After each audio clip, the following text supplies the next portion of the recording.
നാച്ചുറലായിട്ടുള്ള സുഖങ്ങളെയൊക്കെ നമുക്ക് വേണം.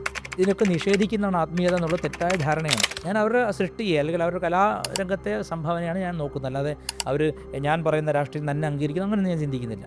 അത് ഒരു സഹൃദയൻ്റെ ലക്ഷണവുമല്ല. അങ്ങനെ നോക്കുമ്പോൾ ഹനുമാൻ ചാലീസ് ഒരു മനുഷ്യൻ ഒരു ദിവസം ഡെഡിക്കേഷനോടുകൂടി ചൊല്ലുന്നുണ്ടോ, അവനത് പ്രൊട്ടക്റ്റ് ചെയ്യുക തന്നെ ചെയ്യും. അത് അമ്മയുടെ കൃപയാണ്. ആ അമ്മ ആരാണെന്ന് ഇപ്പോഴെങ്കിലും നിങ്ങൾക്ക് മനസ്സിലായില്ലെങ്കിൽ ഞാൻ രൂക്ഷമായ ഭാഷയിൽ പ്രകൃതി നിങ്ങളെ പഠിപ്പിക്കട്ടെ.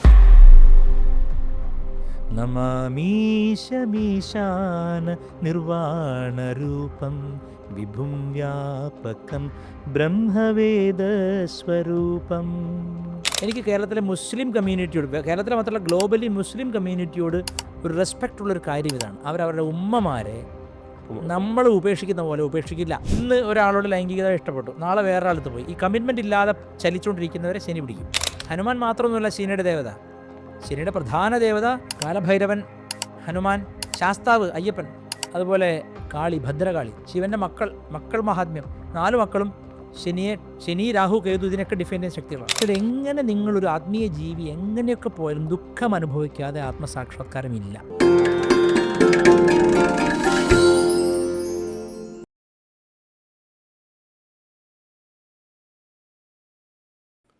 നമ്മൾ സ്പിരിച്വാലിറ്റിയിലൂടെ ഒരുപാട് യാത്ര ചെയ്തു. ഒത്തിരി കൺവെൻഷണൽ കാര്യങ്ങളൊക്കെ തിരുത്തി, അല്ലേ? തിരുത്തിയില്ല, നമ്മൾ പറഞ്ഞു തിരുത്തിയില്ല, പറഞ്ഞു തിരുത്തുന്നവർ തിരുത്തട്ടെ. അതെ. അപ്പം ഈ ബാല്യകാലത്ത് നിന്ന് യൗവനകാലത്തിലേക്ക് കിടക്കുമ്പോൾ കോളേജ് വിദ്യാഭ്യാസം, അതേപോലെ തന്നെ അങ്ങയുടെ സ്പോർട്സ്, തീർച്ചയായിട്ടും അതെ, കാരണം അതിനൊക്കെ ഒരുപാട് റോള് നമ്മുടെ ജീവിതത്തിൽ ഉണ്ടാവുന്നതാണ്. തീർച്ചയായിട്ടും. അപ്പോൾ അതിലൂടെ നമുക്കൊന്ന് കടന്നു പോയാലോ? ഞാൻ എന്താ വെച്ചാൽ ഞാൻ പറഞ്ഞല്ലോ, ഹെൽത്ത് കോൺഷ്യസ് ആയിരുന്നില്ല. എന്ന് വെച്ചാൽ മറ്റുള്ളവർ പറയുന്നത് കോൺഷ്യസ് ആയിട്ടല്ല, എപ്പോഴും ഹാർഡായിട്ട് എക്സസൈസ് ചെയ്യും. അത് ഞങ്ങളുടെ പാഠശാലയിൽ സൂര്യ നമസ്കാരമുണ്ട്. ഞാനത് 12 റൗണ്ടൊക്കെ ചെയ്യുമായിരുന്നു. വളരെ ഹാർഡായിട്ട് ഫിസിക്കൽ ബോഡി എപ്പോഴും ഭയങ്കര ഹാർഡായിട്ടിരിക്കണം എന്നുള്ളൊരു ചിന്ത. അങ്ങനൊരു എന്തുകൊണ്ടെന്നറിയില്ല, ഒരു പക്ഷേ ഒരു ഈ പറഞ്ഞ പോലെ ചിലർ പറഞ്ഞു എന്നെ വട്ടിൻ്റെ ഡോക്ടറെ കാണിക്കണം എന്ന് പറഞ്ഞില്ലേ, അതുപോലെ ഒരു പക്ഷേ അതെ ഞാൻ പറഞ്ഞില്ല, ഒരു മനുഷ്യൻ അവൻ്റെ ഭൂതകാലത്തെ കയ്പും മധുരവും ഒരുപോലെ പറയണ്ടേ. സത്യസന്ധനെ സൈക്കിയാട്രിസ്റ്റിനെ കാണിക്കണം എന്ന് പറയുന്ന ലോകമാണിത്. ഞാൻ സത്യസന്ധനല്ലാതെ എനിക്ക് എന്തൊക്കെ രീതിയിൽ ഷുഗർ കോട്ട് ചെയ്ത് പറയാം. അങ്ങനെ പല ഇൻ്റർവ്യൂസ് ഞാൻ കണ്ടിട്ടില്ല. ഞാൻ അങ്ങനെ ഓപ്പണായിട്ട് പറഞ്ഞത് എന്തിനാണെന്ന് വെച്ചാൽ ജനങ്ങൾ മനസ്സിലാക്കേണ്ടത് ആത്മീയത എന്ന് പറഞ്ഞാൽ അതർ വേൾഡ്ലി അല്ല, ഈ ലോകത്തിൻ്റെ സാധ്യമാണെന്ന് പറയാനാണ്. നിങ്ങൾ കൈപ്പേറി എന്തനുഭവം ആയിക്കോട്ടെ, നിങ്ങൾ പൂർണ്ണമായും ഡെഡിക്കേഷനോടുകൂടി ഇതിൽ വർക്ക് ചെയ്താൽ നിങ്ങൾക്ക് ഈ ആനന്ദത്തിൻ്റെ ലോകം തിരിച്ചു കിട്ടുന്ന ഞാൻ പറഞ്ഞതിനർത്ഥം. പക്ഷെ പലരും അസാധ്യമായ എന്തോ സാധനം കൈപ്പിടിൽ ഒതുക്കാൻ വേണ്ടി ഓടുന്നതുകൊണ്ടാണ്. അതാണ് പ്രശ്നം. ഓൾറെഡി ഉള്ളതാണ് നേടേണ്ടത്. വീട്ടിൽ സ്വർണം വെച്ചിട്ട് എന്തിനും നാട്ടിൽ തിണ്ടി നടപ്പുന്നൊരു പാട്ടില്ലേ, പരസ്യം. അതുപോലെ നമ്മുടെ ഉള്ളിലിരിക്കുന്ന നിധി അകത്ത് തരാതെ പുറത്ത് തരികയാണ്. അപ്പോഴാണ് ഈ പ്രശ്നം മുഴുവൻ ഉണ്ടാകുന്നത്. ഞാനിത് അറിഞ്ഞത് ദുഃഖത്തിലൂടെയാണെന്ന് മാത്രം. ചിലർ നല്ല സൗകര്യത്തിന് കിട്ടുമായിരിക്കും. ജനക മഹാരാജാവിനൊരു സ്വപ്നം ഉണ്ടായെന്നാണ്.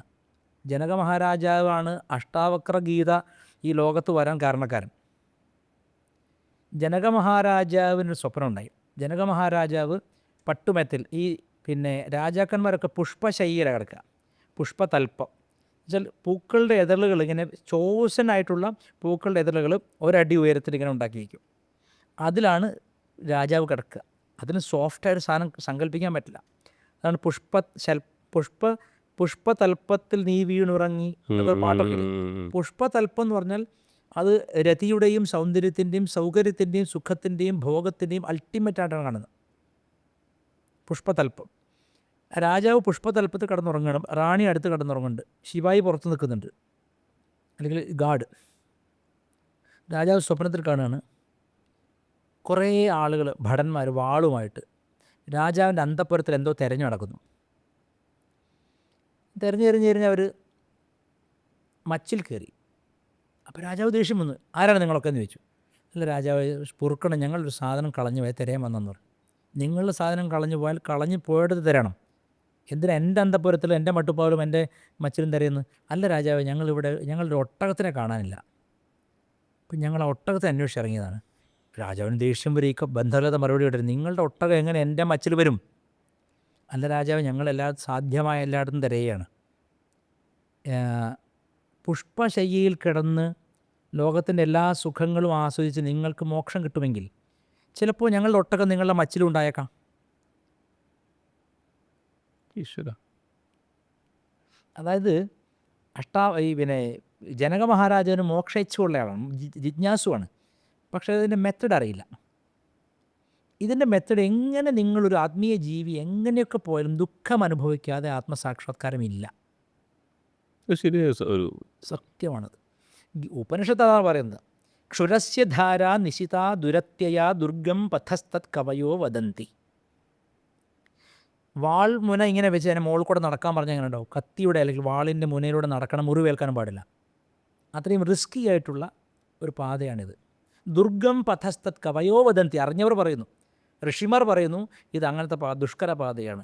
അപ്പോഴാണ് നിങ്ങൾ പിന്നെ മോഹൻലാലിൻ്റെ പെർഫ്യൂമും മമ്മൂട്ടിയുടെ ഷൂസും പിന്നെ കൂളിംഗ് ഗ്ലാസ് ഇട്ടിട്ട് നിങ്ങൾ ആത്മീയ ഗുരുവാകുന്നു. If you don't have a hit from nature, ഒരു ദുഃഖത്തിൻ്റെ കഠിനമായ അനുഭവം വരാതെ ഇതിലേക്ക് വരില്ല, ഉറപ്പാണത്. അപ്പം നിങ്ങൾ പറയാം ഈ ദുഃഖം അനുഭവിച്ചതിൽ സുഖത്തിൻ്റെ സുഖലോലൂപതയുടെ പാതയല്ല ഇത്. ദുഃഖം, എൻ്റെ ഗുരു അമ്മ പറയും, ദുഃഖം ഇരുട്ടത്ത് കത്തിച്ച കൈത്തിരിയാണ്. ദുഃഖമാണ് ഗുരുവിനെ കൊണ്ടുതരുന്നത്. ദുഃഖമാണ് നമ്മൾ ഇതുവരെ അന്വേഷിക്കാത്തൊക്കെ അന്വേഷിക്കാൻ പ്രേരിപ്പിക്കുന്നത്. സുഖമായിരിക്കുന്നൊരു വ്യക്തിക്ക് അന്വേഷണം നിലയ്ക്കുകയാണ് ചെയ്യുന്നത്. സുഖം ഇതിന് നേരെ വിപരീതമാണ്. ഇപ്പം എന്നെ സംബന്ധിച്ച് കഠിനമായി എക്സസൈസ് ചെയ്യുന്നത് എന്തിനാണെന്ന് വെച്ചാൽ, ഞാൻ ഒറ്റയ്ക്ക് സഞ്ചരിച്ചതിന് കുറേ അധികം സമയത്ത് എനിക്ക് ഒരുപാട് ദുരനുഭവങ്ങളുണ്ടായിട്ടുണ്ട്. അപ്പോഴൊക്കെ ആദ്യത്തെ 2-3 തവണയൊക്കെ എനിക്ക് ഡിഫെൻഡ് ചെയ്യാൻ പറ്റാത്ത ഖേദം കൊണ്ടാണ് ഞാൻ മാർഷൽ ആർട്സ് പഠിക്കാനും വളരെ കാര്യമായിട്ട് ഡെയിലി എക്സസൈസ് ചെയ്യണം എന്നൊരിതിലേക്ക് വന്നത്. 75 പുഷപ്പ് എടുക്കുക, 75 പിന്നെ സിറ്റപ്പ് ചെയ്യുക, 75 ഇങ്ങനെ 75 ചെയ്യുമായിരുന്നു. എന്തിനാണെന്ന് വെച്ചാൽ എൻ്റെ ശരീരത്തിൽ ഒരാൾ സ്പർശിക്കാൻ പാടില്ല. അല്ലെങ്കിൽ ഒരു സ്ഥലത്ത് ഒറ്റയ്ക്ക് താമസിക്കുന്ന, അല്ലെങ്കിൽ ഒറ്റയ്ക്ക് പോയി കിടക്കുന്ന ഒരു സ്ഥലത്ത്, ഏതെങ്കിലും റെയിൽവേ സ്റ്റേഷനിൽ പോയി കിടക്കുന്നു, നമുക്ക് ആകെയുള്ള ആയുധം എന്താണ്? നമ്മളുടെ ബോഡി തന്നെയാണ്. നമ്മളെ ബോഡി തന്നെയാണ്. ഡിഫെൻസ് ഇല്ല കേട്ടോ. ഞാൻ എപ്പോഴും വിശ്വസിക്കുന്ന കാര്യം, offence is the best defence. നിങ്ങളെ ഒരാൾ അതിക്രമിച്ച് വരുന്ന കാണുമ്പോഴേക്ക് നിങ്ങളെല്ലാം അടിച്ചിരിക്കണം, അല്ലെങ്കിൽ നിങ്ങൾ ചത്തുപോയുള്ളൂ.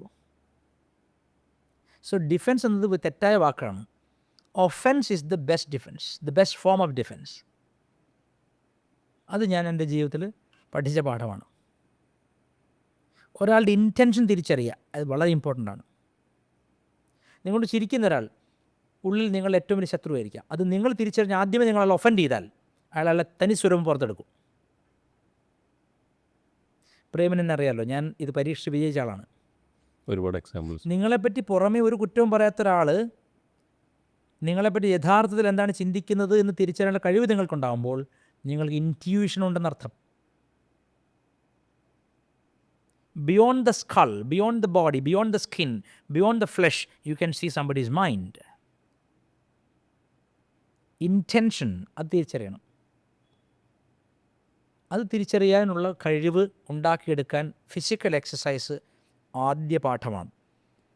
എല്ലാവരും, എല്ലാ മനുഷ്യരും, ഞാൻ ഹിന്ദുക്കൾക്ക് വേണ്ടി സംസാരിക്കുന്ന ആളെന്ന നിലയ്ക്ക് ഞാൻ എപ്പോഴും പറയാറുണ്ട്, കളരിയോ കരാത്തയോ കങ്ഫുവോ അങ്ങനത്തെ ഏതെങ്കിലും ഒരു നല്ല മാർഷൽ ആർട്ട് ചെറുപ്പം മുതലേ, എൻ്റെ അഭിപ്രായത്തിൽ 7 വയസ്സ് മുതൽ 17 വയസ്സ് വരെയുള്ള 10 വർഷം അഭ്യസിക്കണം എല്ലാവരും, കുട്ടികൾ.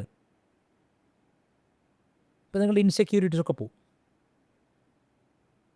പിന്നെ ഞാൻ അവസാനം പറഞ്ഞത് ദാരിദ്ര്യത്തെ പറ്റിയാണ്. ഇത് എൻ്റെ കൂടെ ഒരുപാട് കാലം ഉണ്ടായിരുന്നു, ഒരുപാട് കാലം. അപ്പോൾ അത് പലരും ചൂഷണം ചെയ്തിട്ടുണ്ട്, അറിയാമല്ലോ. അപ്പോൾ ഈ പരിപാടിക്ക് വിളിച്ചുകൊണ്ട് പോവുക, പൈസ തരാതെ വിടുക. അപ്പോൾ ഞാൻ പറഞ്ഞല്ലോ, അപ്പോൾ എൻ്റെ ഭാഗത്ത് നിന്ന് എൻ്റെ ഏറ്റവും വലിയൊരു കുഴപ്പമുണ്ടായിരുന്നത്, കണ്ടാൽ ഒരു പഞ്ചപാവാണെന്ന് തോന്നിച്ചിരുന്നു ഞാൻ ചെറുപ്പകാലത്ത്. ഞാൻ എൻ്റെ ഫോട്ടോസ് തരാം. അയ്യോ ആർക്കൊന്ന് പറ്റിക്കാൻ തോന്നും, അങ്ങനെയല്ല, ഇവനൊന്ന് പറ്റിച്ചാൽ കുഴപ്പമില്ല. അങ്ങനെ ഒരുപാട് ചതിക്കപ്പെട്ടിട്ടുണ്ട് ഞാൻ. അപ്പോൾ ചിലരെയൊക്കെ നമുക്ക് കോളർ പിടിക്കേണ്ടി വരും, ചിലപ്പോൾ അടിക്കേണ്ടി വരും. അപ്പോൾ അവർക്ക് മനസ്സിലാവുക അത്ര. അപ്പോൾ നമ്മൾ തന്നെ സ്വയം നമ്മളെ ഒന്ന് റഫാക്കിയിടുക. ഏറ്റവും മൃദുലമായ പ്രതലത്തിൻ്റെ കുഴപ്പം തെന്നി വീഴാൻ സാധ്യത കൂടുതലാണ്. ആ പ്രതലം ഒന്ന് ഉരച്ച് റഫാക്കണം, അപ്പോൾ തെന്നി വീഴില്ല. ഇത് കേട്ടുകൊണ്ടിരിക്കുന്ന പലരുടെയും അവരുടെ ചൈൽഡ്ഹുഡ് നോക്കി അവർക്ക് മനസ്സിലാവും. ഒരു കുഞ്ഞിനെ എന്തുകൊണ്ടാണ് ഈസി ആയിട്ട് ആക്രമിക്കുന്നത്? തിരിച്ചടിക്കില്ല എന്ന ബോധ്യം അതിൻ്റെ മുഖത്ത് തന്നെ കൊടുത്തിരിക്കുകയാണ്, അതൊന്നും ചെയ്യാൻ കഴിയില്ലാത്തതാണെന്നുള്ളത്. അതേസമയത്ത് സ്ത്രീകൾ എന്താണ് ഇങ്ങനെ വീട്ടിൽ ഗാർഹിക പീഡനം അനുഭവിക്കുന്നത്? അവളുടെ ആ പ്രതലം വളരെ മൃദുലമായതുകൊണ്ടാണ്. അതുകൊണ്ടാണ് ഞാൻ ഇത് ഉപനിഷത്തിലും പഴയ ഇതിലൊക്കെ ഉണ്ട്. മൃദൂനി കുസുമാദപി, പൂക്കളെക്കാൾ മൃദുവായിരിക്കണം പുറത്ത് കാണുമ്പോൾ, വജ്രത്തെക്കാൾ കഠിനമായിരിക്കണം മനസ്സ്. അതിന് സഹായിക്കുന്ന ഒരു കലയാണ് മാർഷൽ ആർട്ട്. അത് നിങ്ങൾ യോഗ ചെയ്താൽ പോരാ, നല്ല നല്ല രീതിയിൽ പഠിക്കണം. 10 കൊല്ലം അതിനെ ഉപാസിക്കണം. എല്ലാവരും എനിക്കുള്ള കാര്യമല്ല. അപ്പോൾ ഈ മാർഷൽ ആർട്സ് എന്നിട്ട് അതിൻ്റെ ഒരു പശ്ചാത്തലം എന്ന് വെച്ചാൽ അതിനൊരു ഈ പറഞ്ഞ പോലെ എല്ലാവരും തുടങ്ങുന്ന പോലെ കരാത്തിലാണ് എല്ലാവരും തുടങ്ങുക. ഈ കരാത്തെ എന്ന് പറയുന്ന വാക്കിൻ്റെ അർത്ഥം എന്താണ്? എംറ്റി ഹാൻഡ് എന്നാണ്. കരാത്തേ, തേ ഹാൻഡ്സ്, തേ എന്ന് പറയുന്ന ഹാൻഡ്, കൈ, കര, എംറ്റി ഹാൻഡ് എന്ന് പറഞ്ഞാൽ എന്താ? ആയുധമൊന്നുമില്ല, നിങ്ങൾ തന്നെയാണ് ആയുധം. നിങ്ങളെ ഇങ്ങോട്ടടിച്ചാലും അയാൾക്ക് വേദനിക്കണം, നിങ്ങൾ അങ്ങോട്ടടിച്ചാലും വേദനിക്കണം. So that means you making yourself You stronger. are becoming a very lethal weapon. നിങ്ങളുടെ ദൃഷ്ടിയിൽ അടിക്കുക എന്നുള്ള അവസാന ഘട്ടമാണ്. സാമദാനം ഭേദം ദണ്ഡം എന്നാണല്ലോ. അപ്പോൾ ദണ്ഡത്തിനൊക്കെ നിങ്ങളുടെ ദൃഷ്ടിയിൽ തന്നെ അയാൾ ഒതുങ്ങണം, ശത്രു. ഇല്ല, അറ്റാക്ക് ചെയ്യുകയാണ് അയാൾ നിങ്ങളെപ്പോലെ ട്രെയിൻഡ് ആണെങ്കിൽ ബൗട്ടിന് പോകണം, ഇടിക്കണം, അങ്ങോട്ട് അടിക്കണം, ഫൈറ്റ് ചെയ്യണം. ഞാൻ ഒരുപാട് അടി വാങ്ങിയിട്ടാണ് പഠിച്ചത്. ഒരുപാട് എനിക്ക് അറിയാം, എൻ്റെ പശ്ചാത്തലമല്ല ഇത്. പിന്നെ മാത്രം ഞങ്ങൾ കഴിക്കുന്ന ആഹാരം വളരെ ലിമിറ്റഡ് ഫുഡല്ലേ. ഈ വെണ്ടക്കയും മുരിങ്ങയും സാമ്പാറും മോര് കറിയും പിന്നെ സേവയും പിന്നെ ഈ പനിയാരമൊക്കെ കഴിച്ചാൽ, എന്നിട്ടും ഞാൻ നന്നായിട്ട് ഇതിൽ വളരെയധികം ആഴത്തിൽ വെച്ചാൽ എനിക്കത് വളരെ ഇഷ്ടമുള്ള, ഇപ്പോഴും ഞാൻ പറഞ്ഞില്ല, വെറുതെ ഇരിക്കുമ്പോൾ ഒന്നല്ലെങ്കിൽ വല്ല കോമഡി പരിപാടി കാണാം, അല്ലെങ്കിൽ ഈ പറഞ്ഞ പോലെ മാർഷൽ ആർട്സ് ബൗട്ടുകൾ ഒക്കെ കാണും. ഒരു മനുഷ്യൻ ആ ഒരു ഫയർ ഉള്ളിൽ കരുതിയില്ലെങ്കിൽ അവന് നല്ലതായിട്ടൊന്നും ചെയ്യാൻ പറ്റില്ല. എല്ലാവരോടും എനിക്ക് ഉപദേശമായിട്ടല്ല, സ്നേഹത്തോടെ പറയാനുള്ള കാര്യം, അവനവൻ്റെ ബോഡി ഒരു വെപ്പണാക്കി മാറ്റണം. അങ്ങനെ ആവുന്ന ഒരാളെ സംബന്ധിച്ച് അവന് ഈ പറഞ്ഞ പോലെ എൻ്റെ ശത്രുക്കളെ പോലെ തന്നെ, അവർ നേരിട്ട് എന്നെ പറ്റിയല്ല പറയുന്നത്, അവരിങ്ങനെ നാട്ടിൽ പറഞ്ഞു നടക്കല്ലേ. ബൗട്ട് എന്ന് പറയുന്നത് എപ്പോഴും പ്രതീക്ഷണം ജീവിതത്തിൽ എപ്പോഴും നമ്മൾ എല്ലാ ബൗട്ടും നമ്മൾ ജയിച്ചോണമെന്നില്ല കേട്ടോ. ഇല്ല. പക്ഷേ അയാളുടെ വിജയം ദുഷ്കരമാക്കുകയും ചെയ്യാം. അതെ, നമുക്കെപ്പോഴും വിജയിക്കാൻ പറ്റിക്കണമെന്നില്ല, നമ്മളെക്കാൾ വലിയ ശക്തരുണ്ടാവാം. പക്ഷേ അയാൾ എളുപ്പത്തിൽ നമ്മളെ തോൽപ്പിക്കാൻ പാടില്ല, അത്രയും ഒരു സ്ട്രോങ്ങർ. അതെ, ഒരു നല്ലൊരു ബൗട്ട് കൊടുക്കാൻ പറ്റണം. അപ്പം ഇങ്ങനെ ബോക്സിങ്ങിന് പല ഗുരുക്കന്മാരെടുത്ത് പോയി, നല്ല ഗുരുക്കന്മാർ, ഞാൻ എത്തിപ്പെട്ടൊക്കെ നല്ല ഗുരുക്കന്മാർ തന്നെയാണ്, നല്ല കഴിവുള്ള ഗുരുക്കന്മാരാണ്, വളരെ നല്ല കഴിവുള്ള ഗുരുക്കന്മാരാണ്. ആ കാലഘട്ടത്തിൽ ഞങ്ങളുടെ നാട്ടിൽ ഹോട്ടലുകൾ, ലോഡ്ജുകൾ കേന്ദ്രീകരിച്ച് വേശ്യാവൃത്തി വ്യാപകമായിരുന്നു. സ്ത്രീകളെ കൊണ്ടുവരിക, പിന്നെ ഇങ്ങനെ. അപ്പോൾ അവിടെയൊക്കെ നമ്മൾ ചില ദിവസങ്ങൾ രാത്രി പോയിട്ട് ഞങ്ങൾ കുറച്ച് ആളുകൾ ചേർന്നിട്ട് ഖാദി ഗ്രാമത്തിൽ, സിവിൽ സ്റ്റേഷൻ ഖാദി ഗ്രാമത്തിൽ നിന്ന് ചൂരൽ വാങ്ങിയിട്ട് രാത്രി അടിച്ചു ഓടിച്ചിട്ടുണ്ട്. അത് എനിക്കപ്പോൾ 16 വയസ്സ് 17 വയസ്സ് കൽക്കട്ടയിൽ പോകുന്നതിന് മുമ്പാണ്. അതിനുള്ള ധൈര്യം എവിടെ നിന്ന് വരുന്നത്? എൻ്റെ ബോഡി എന്നെ ചതിക്കില്ല ധൈര്യം. അത് അതെ, കൂടെയുള്ളവർ വിശ്വസിച്ച് എവിടെയും യുദ്ധത്തിന് പോരുത്. അവനവൻ്റെ ബോഡിക്ക് ഒരു കൺട്രോളുണ്ട്, ഒരടി താങ്ങാൻ പറ്റും, ഒരടി കൊടുക്കാൻ പറ്റുന്നൊരു ബോധം വേണം. അപ്പോൾ അതായത് എൻ്റെ കുട്ടിക്കാലം മുഴുവൻ ചിലവഴിച്ചിരുന്ന, ചെറുപ്പകാലം മുഴുവൻ ഈ ഒരു പർട്ടിക്കുലർ സാധനത്തിൽ വളരെ ഫോക്കസ്ഡ് ആയിരുന്നു. യോഗ പഠിച്ചത് വേറെ കാര്യം, യോഗയുടെ ഫോക്കസ് വേറെയാണ്, ഇതിൻ്റെ ഫോക്കസ് വേറെയാണ്, ഔട്ട്കം വേറെ തന്നെയാണ്. പക്ഷേ ശരിയായ മാർഷൽ ആർട്ടിസ്റ്റിന് ധ്യാനിക്കാൻ എളുപ്പമാണ്, ശക്തി കേന്ദ്രീകരിക്കുക. കാരണം ബേസിക് ആയിട്ടുള്ള ബോഡിയുടെ, അതാണല്ലോ ചീ എന്ന് പറയുന്നത്. ഈ കുങ്ഫിലൊക്കെ അല്ലെങ്കിൽ കരാത്തിലൊക്കെ ചീ എന്ന് പറയും. അതെന്താണ്? അതായത് പവറാണ്. ചീ എന്ന് പറഞ്ഞാൽ നമ്മുടെ ആന്തരിക ഊർജ്ജമാണത്. ആ ആന്തരിക ഊർജ്ജത്തെ നിയന്ത്രിക്കാൻ അവൻ പഠിച്ചു കഴിഞ്ഞാൽ മെല്ലെ മെല്ലെ മെല്ലെ അവൻ, ബ്രൂസ്ലി പറയുന്നത് ഒഴുക്കു വെള്ളത്തിലെ ചന്ദ്രബിംബം പോലെ ആവണമെന്നാണ് മാർഷൽ ആർട്ടിസ്റ്റ്. എന്തൊരു ഉപമയെന്ന് നോക്കി. തോടുകൾ ഒഴുകുമ്പം ചന്ദ്രൻ്റെ ബിംബം കാണുമ്പോൾ അത് മൂവ് ചെയ്യുന്നുണ്ടോ? ഇല്ല, എന്നാൽ മൂവ് ചെയ്യുന്നതിൽ തോന്നും. മാർഷൽ ആർട്ടിസ്റ്റ് ഫാസ്റ്റായിട്ട് മൂവ് ചെയ്യുന്നതിൽ തോന്നും, പക്ഷെ മൈൻഡ് സ്റ്റില്ലായിരിക്കണം. ഇത് തന്നെയാണ് യോഗയിലും ആ പ്രിൻസിപ്പിൾ തന്നെയാണ് അവസാനം എത്തുന്നതല്ലേ. അപ്പോൾ രണ്ടിനും ബന്ധമുണ്ട്. പിന്നെ ഞങ്ങളുടെ കോളേജ് വളരെയധികം ഈ കാര്യം പ്രോത്സാഹിപ്പിച്ചൊരു കോളേജാണ് സെൻറ്റ് ജോസഫ് കോളേജ്. വളരെയധികം നല്ല നല്ല കലാരൂപങ്ങളെ, ഞാൻ സംഗീത പശ്ചാത്തലമുണ്ട്, സംഗീതം പഠിച്ചിട്ടുണ്ട്, സംഗീതം ഇപ്പോഴും വിദ്യാർത്ഥിയാണ്. സംഗീതം ഇപ്പോഴും വിദ്യാർത്ഥിയാണ്. ഞാൻ പഠിച്ചു കഴിഞ്ഞൊന്നും പറയാൻ പറ്റില്ല. പണ്ട് മുതലേ പഠിക്കും, പാടും, ഭജന പാടാൻ പോവും. പിന്നെ അങ്ങനത്തെ തുമ്രി എന്ന് പറയും, ചെറിയ ചെറിയ കീർത്തനങ്ങൾ, പാട്ട്, അതിനൊക്കെ പ്രോത്സാഹിപ്പിക്കുന്ന അന്തരീക്ഷം ഉണ്ടായിരുന്നു. പിന്നെ എനിക്ക് വലിയ ഉയരമില്ലാത്തതിന് വോളിബോളും മറ്റു പരിപാടിയൊന്നുമില്ല. ആകെ ഉള്ളത് മാർഷൽ ആർട്സാണ്. പിന്നെ ഫുട്ബോൾ കളിക്കുക, ഞങ്ങളുടെ നാട്ടിലെ ഫുട്ബോൾ, ക്രിക്കറ്റ്, ഫുട്ബോൾ, ഇതൊക്കെ നിരന്തരം. അതിന് എത്ര വേണമെങ്കിലും ഞാൻ എത്ര സമയം വേണമെങ്കിലും ചിലവഴിക്കാൻ തയ്യാറായിരുന്നു. പിന്നെ കോളേജ് ലൈബ്രറി, ധന്യമായ ഓർമ്മയാണ് കോളേജ് ലൈബ്രറി എന്ന് പറഞ്ഞാൽ പഠിക്കാനും പുസ്തകങ്ങൾ വായിക്കാനും ഒക്കെ പ്രോത്സാഹനം നൽകുന്നുള്ളത്. അതൊക്കെ വളരെയധികം ഗുണം ചെയ്തു. പിന്നെ നല്ല അധ്യാപകരെ കിട്ടുക ജീവിതത്തിൽ ഏറ്റവും വലിയ ഭാഗ്യമാണ്.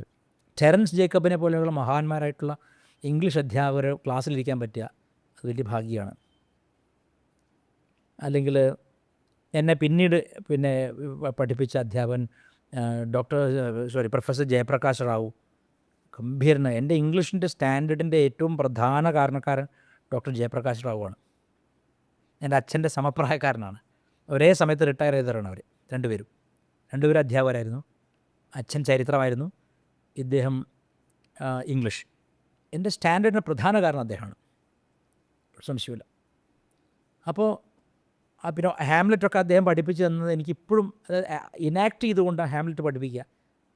ഷേക്സ്പിയറിൻ്റെ ആ ഒരു മഹത്വം നമ്മുടെ ഉള്ളിൽ നിറച്ചത് അദ്ദേഹമാണ്. വേർഡ്സ്വർത്ത് ആയിക്കോട്ടെ, ഷേക്സ്പിയർ ആയിക്കോട്ടെ, വില്യം ബ്ലേക്ക് ആയിക്കോട്ടെ, ടി.എസ്. എലിയറ്റ് ആയിക്കോട്ടെ, ഷെലി ആയിക്കോട്ടെ, ലോകോത്തര കവികളെ മുഴുവൻ സംസ്കൃതത്തിലാണ്. അച്ഛനാണ് പ്രധാനപ്പെട്ട ഗുരു. കാളിദാസനെയും ഭാസനെയും ഭവഭൂതിയെയും മാഘനെയും, മാഘകാവ്യം സ്കൂളിൽ ചൊല്ലിയിട്ട് ഞാൻ ഫസ്റ്റ് പ്രൈസ് വാങ്ങിയിട്ടുണ്ട്.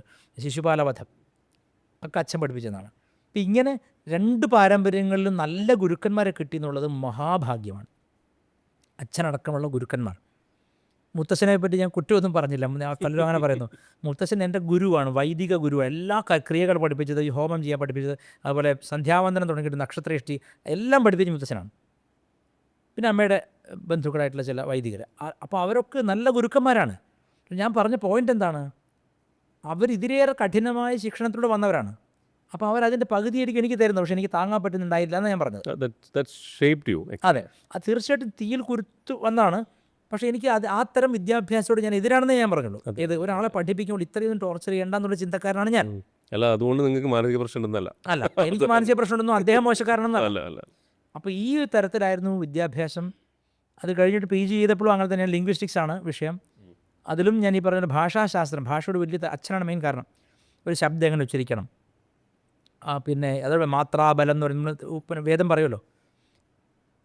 എനിക്കിപ്പോഴും ഓർമ്മയുള്ളൊരു കാര്യം വെച്ചാൽ, ഒരു വൈദികൻ എന്ന് പറഞ്ഞാൽ, സത്യം പറഞ്ഞാൽ പഴയ കാലത്തൊരു വൈദികൻ എല്ലാം അറിയാം. അവൻ ആയുർവേദം അറിയാം, ജീവിതചര്യ അറിയാം. അത് പലചരക്ക് കട പോലെയാണ് ഒരു വൈദികൻ. ഏറ്റവും ഉദാഹരണം പറഞ്ഞാൽ, ഞാൻ പഠിപ്പിക്കാൻ പോവുകയാണ് എന്ന് പറയുമ്പോൾ അച്ഛൻ പറഞ്ഞൊരു ഉപമയുണ്ട്. ഞങ്ങളുടെ കോഴിക്കോട് SM സ്ട്രീറ്റിൻ്റെ ഒരറ്റത്ത്, അതുപോലെ CSI പള്ളിയുടെ അടുത്ത് ഞായറാഴ്ചകളിൽ ഞായറാഴ്ച ചന്ത വരും, ഹിന്ദുമതമേള. ഞാൻ പറഞ്ഞല്ലോ, സൺഡേ മാർക്കറ്റാണ്. ഞായറാഴ്ച ചന്ത വരും. അപ്പോൾ അവിടെ 1-2 പേര് മാജിക്കൊക്കെ കാണിക്കും.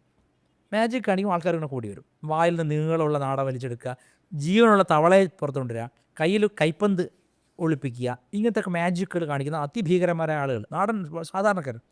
എന്നിട്ട് ആളുകൾ കൂടിക്കഴിഞ്ഞാൽ ഉടനെ അവർ പെട്ടി തുറക്കും. അവരുടെ പേര് വലിയ പെട്ടി, വലിയ മരത്തിൻ്റെ പെട്ടി. അതിൽ ഒരുപാട് 100 കണക്കിന് ഇങ്ങനെ ചെറിയ ചെറിയ കള്ളികളുണ്ടാവും. നിങ്ങൾ വളരെ വാദോരസം. ഞാൻ കണ്ട ഏറ്റവും നല്ല വാഗ്മികൾ ശരിക്കും ഈ വഴി നിർത്താതെ പറയും. അതെ, അത് പറയും. എന്നിട്ട് കൂടി നിൽക്കുക ആൾക്കാർ പറയും പല്ലുവേദന, ഉളുക്ക്, ചതവ്, ഇങ്ങനെ പല അസുഖങ്ങൾ പേര് പറഞ്ഞിട്ട് ഏതാ വേണ്ടത് മരുന്ന് വയ്ക്കും. ഒരാൾ എനിക്ക് പല്ലുവേദന പറഞ്ഞാൽ അയാളുടെ മുഖത്ത് നോക്കിക്കൊണ്ട് ഇയാളെ കൈ കറക്റ്റ് ആ പല്ലുവേദനയ്ക്കുള്ള മരുന്നിൻ്റെ പെട്ടിയിലേക്ക് പോകും. ഈ 100 തുളയിൽ എന്നിട്ട് കൊടുക്കും, തിരിഞ്ഞു നോക്കൂല. അപ്പോൾ ആൾ വയറിന് സുഖം. അപ്പോൾ ഇങ്ങനെ ഓരോ മരുന്നും ഇയാൾ ഈ 100 കണക്കിന് പെട്ടിയിൽ നിന്ന് എടുത്ത് കൊടുക്കുമ്പോൾ അയാളുടെ പെട്ടിയിൽ എല്ലാം ഉണ്ട്. എവിടെയാണ് വെച്ചിരിക്കുന്നതൊക്കെ ഓർമ്മയുണ്ട്. ഇതുപോലെ ആയിരിക്കണം നീ. A teacher should know something of everything and everything of something എന്ന് പറഞ്ഞുകൊണ്ട് അച്ഛൻ. ഒരു അധ്യാപകന് എല്ലാ വിഷയങ്ങളെപ്പറ്റിയും ഒരു ധാരണ, ചെറിയ ധാരണ വേണം. അവൻ്റെ വിഷയത്തിൽ എല്ലാ തരത്തിലുള്ള ധാരണയും വേണം. ഇതാണ് ഇന്നും എന്നെ നയിക്കുന്ന വിജയം. ഇപ്പം എന്നോടൊരാൾ ചോദിക്കുകയാണെങ്കിൽ സൗന്ദര്യലഹരി പഠിപ്പിക്കാമോ? പഠിപ്പിക്കാം. വേദം പഠിപ്പിക്കാമോ? പഠിപ്പിക്കാം. ഉപനിഷത്ത് പഠിപ്പിക്കാം. ഗീത പഠിപ്പിക്കാം. എന്തുകൊണ്ടാണ്? പഠിക്കുക എന്നുള്ളതാണ് എൻ്റെ പ്രധാന ജോലി. പഠിപ്പിക്കുക എന്നുള്ളത് മഴക്കാലത്ത് ഡാം പെരുകുമ്പോൾ സ്പിൽ ഓവർ തുറക്കുന്നത് മാത്രമാണ്. പഠിക്കുക, ഈ ഡാം നിറഞ്ഞുകൊണ്ടേയിരിക്കുക മഴക്കാലത്ത് എന്നുള്ള പോലെ നിരന്തരം പഠിക്കുക. അല്പാൽപ്പം വായിലൂടെ പുറത്തേക്ക് വരുന്നത് ഈ സ്പിൽ ഓവറാണത്. So teaching is not a profession. Teaching is just a spill over of what you have already earned and learned. അതുകൊണ്ട് അച്ഛൻ പറഞ്ഞത് ഒരു ടീച്ചർക്ക് എല്ലാ വിഷയങ്ങളെ പറ്റിയിട്ടും ഒരു ധാരണ ഉണ്ടാവണം. പൊതുകാര്യമാവട്ടെ, രാഷ്ട്രീയമാവട്ടെ, ലോകകാര്യമാവട്ടെ. പക്ഷെ അവൻ്റെ വിഷയത്തിൽ എല്ലാം അറിയണം. ആ ശാഠ്യം വേണം. അതെൻ്റെ ഉള്ളിലുണ്ട്. അതെന്നെ ഒരു എന്താ പറയുക, വളരെ ആഴത്തിലുള്ളൊരു അധ്യാപകനാക്കി മാറ്റി. അത് സമൂഹം തിരിച്ചറിഞ്ഞു. കുറേ സ്റ്റുഡൻസ് ഇപ്പോൾ അടുത്ത കാലത്തായിട്ട് വന്നു. പണ്ടും പഠിപ്പിക്കുന്നുണ്ട് സൗജന്യമായിട്ട്. ഒന്നും ഞാനും കഞ്ഞി കുടിക്കില്ല, അവരും കഞ്ഞി കുടിക്കില്ല അവസ്ഥയായിരുന്നു. ഇപ്പം ഞാൻ കഞ്ഞി കുടിച്ച് തുടങ്ങിയിട്ടുണ്ട്. ഇതാണ് അവസ്ഥ.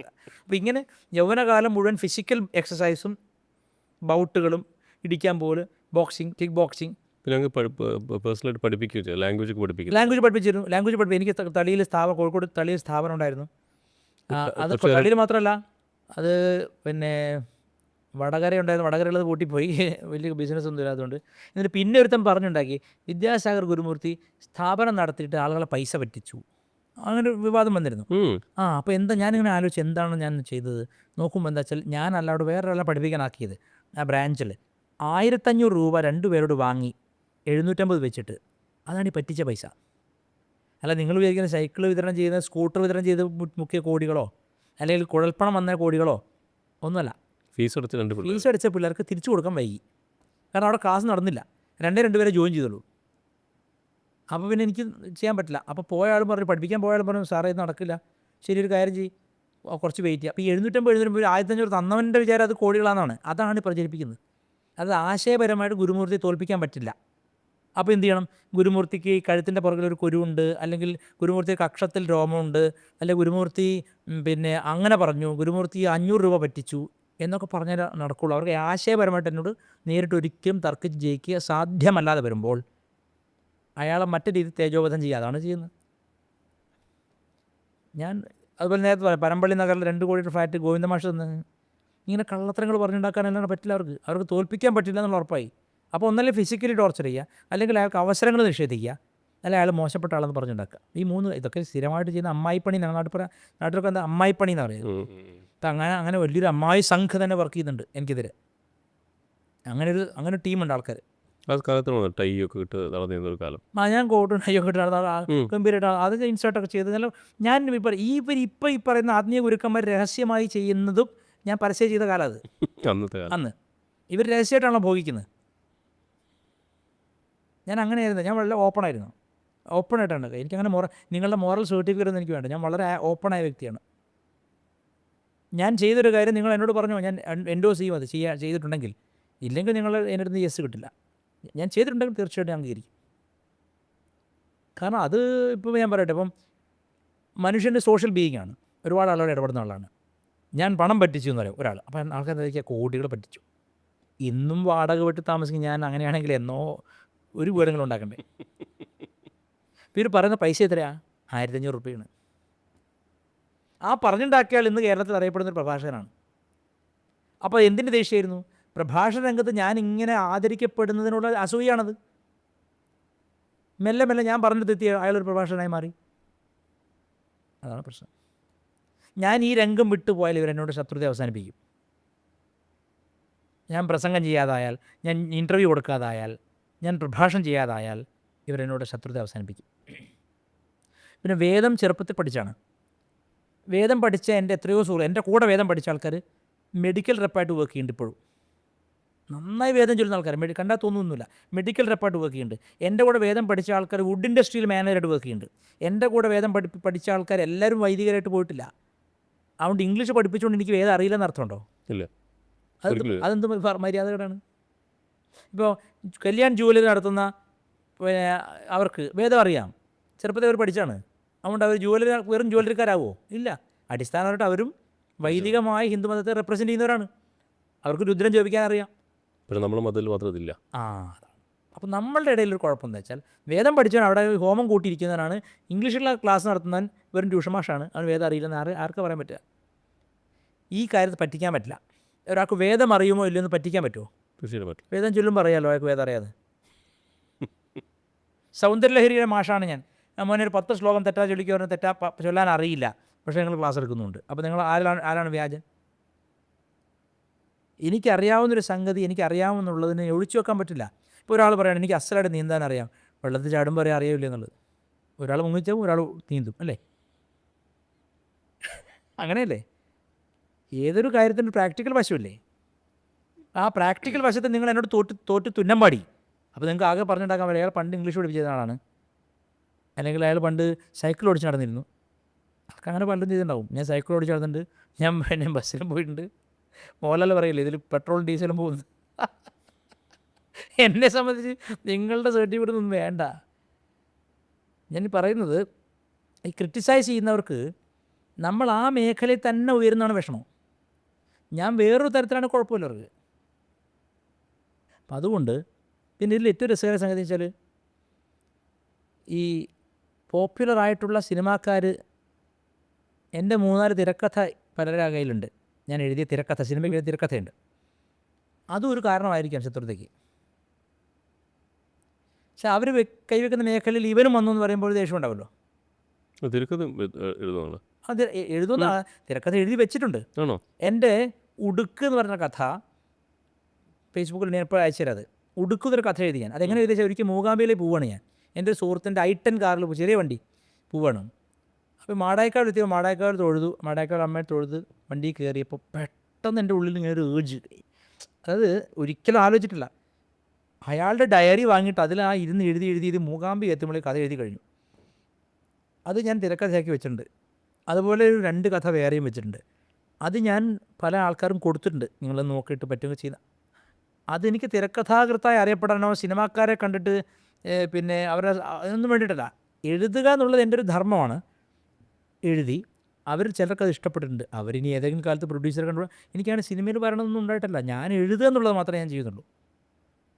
അപ്പോൾ ഇവർ നോക്കുമ്പോൾ അവർ കാണുന്നത് എങ്ങനെയാണ്, അയ്യോ ഇവൻ തിരക്കഥയിലും വരുന്നു, അപ്പോൾ ഇവനെ അങ്ങനെ മറ്റേ ബാലങ്കേന്ദ്ര പറഞ്ഞ ഇവനെ അങ്ങനെ വളരാൻ പറ്റൂടാ. ആ ഒരു മെൻറ്റാലിറ്റിയാണത്. അപ്പോൾ അവരെന്തൊക്കെയോ പറയുകയാണ്.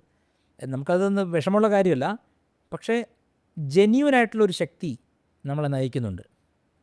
ആ ശക്തിയിൽ പൂർണ്ണ വിശ്വാസമാണ്. അതുകൊണ്ട് ഈ ജന്മത്തിൽ ഞാൻ എന്തൊക്കെ ആവണമോ അതൊക്കെ ആയിരിക്കും. നല്ലതോ ചീത്തയോ ഈശ്വരന് മാത്രമേ, നമ്മുടെ കയ്യിലല്ല. നമ്മളതിന് വിട്ടുകൊടുത്ത് ജീവിക്കുകയാണ്. ഇന്ന് സ്തുതിച്ചവർ നാളെ ചീത്ത പറയാം, ഇന്ന് ചീത്ത പറയുന്നത് നാളെ സ്തുതിക്കാം. ലോക സ്വഭാവ മാറ്റമാണ്, അതിലൊന്നും കണ്ട് മഞ്ഞളിക്കില്ല. അപ്പോൾ ഏതായാലും അങ്ങനെയുള്ളൊരു കാലഘട്ടം, അതായത് വെറും പുട്ടും കടലയും മാത്രം നിന്നിട്ട് മാർഷൽ ആർട്ട് പഠിക്കാൻ പോയാളെ ഞാൻ.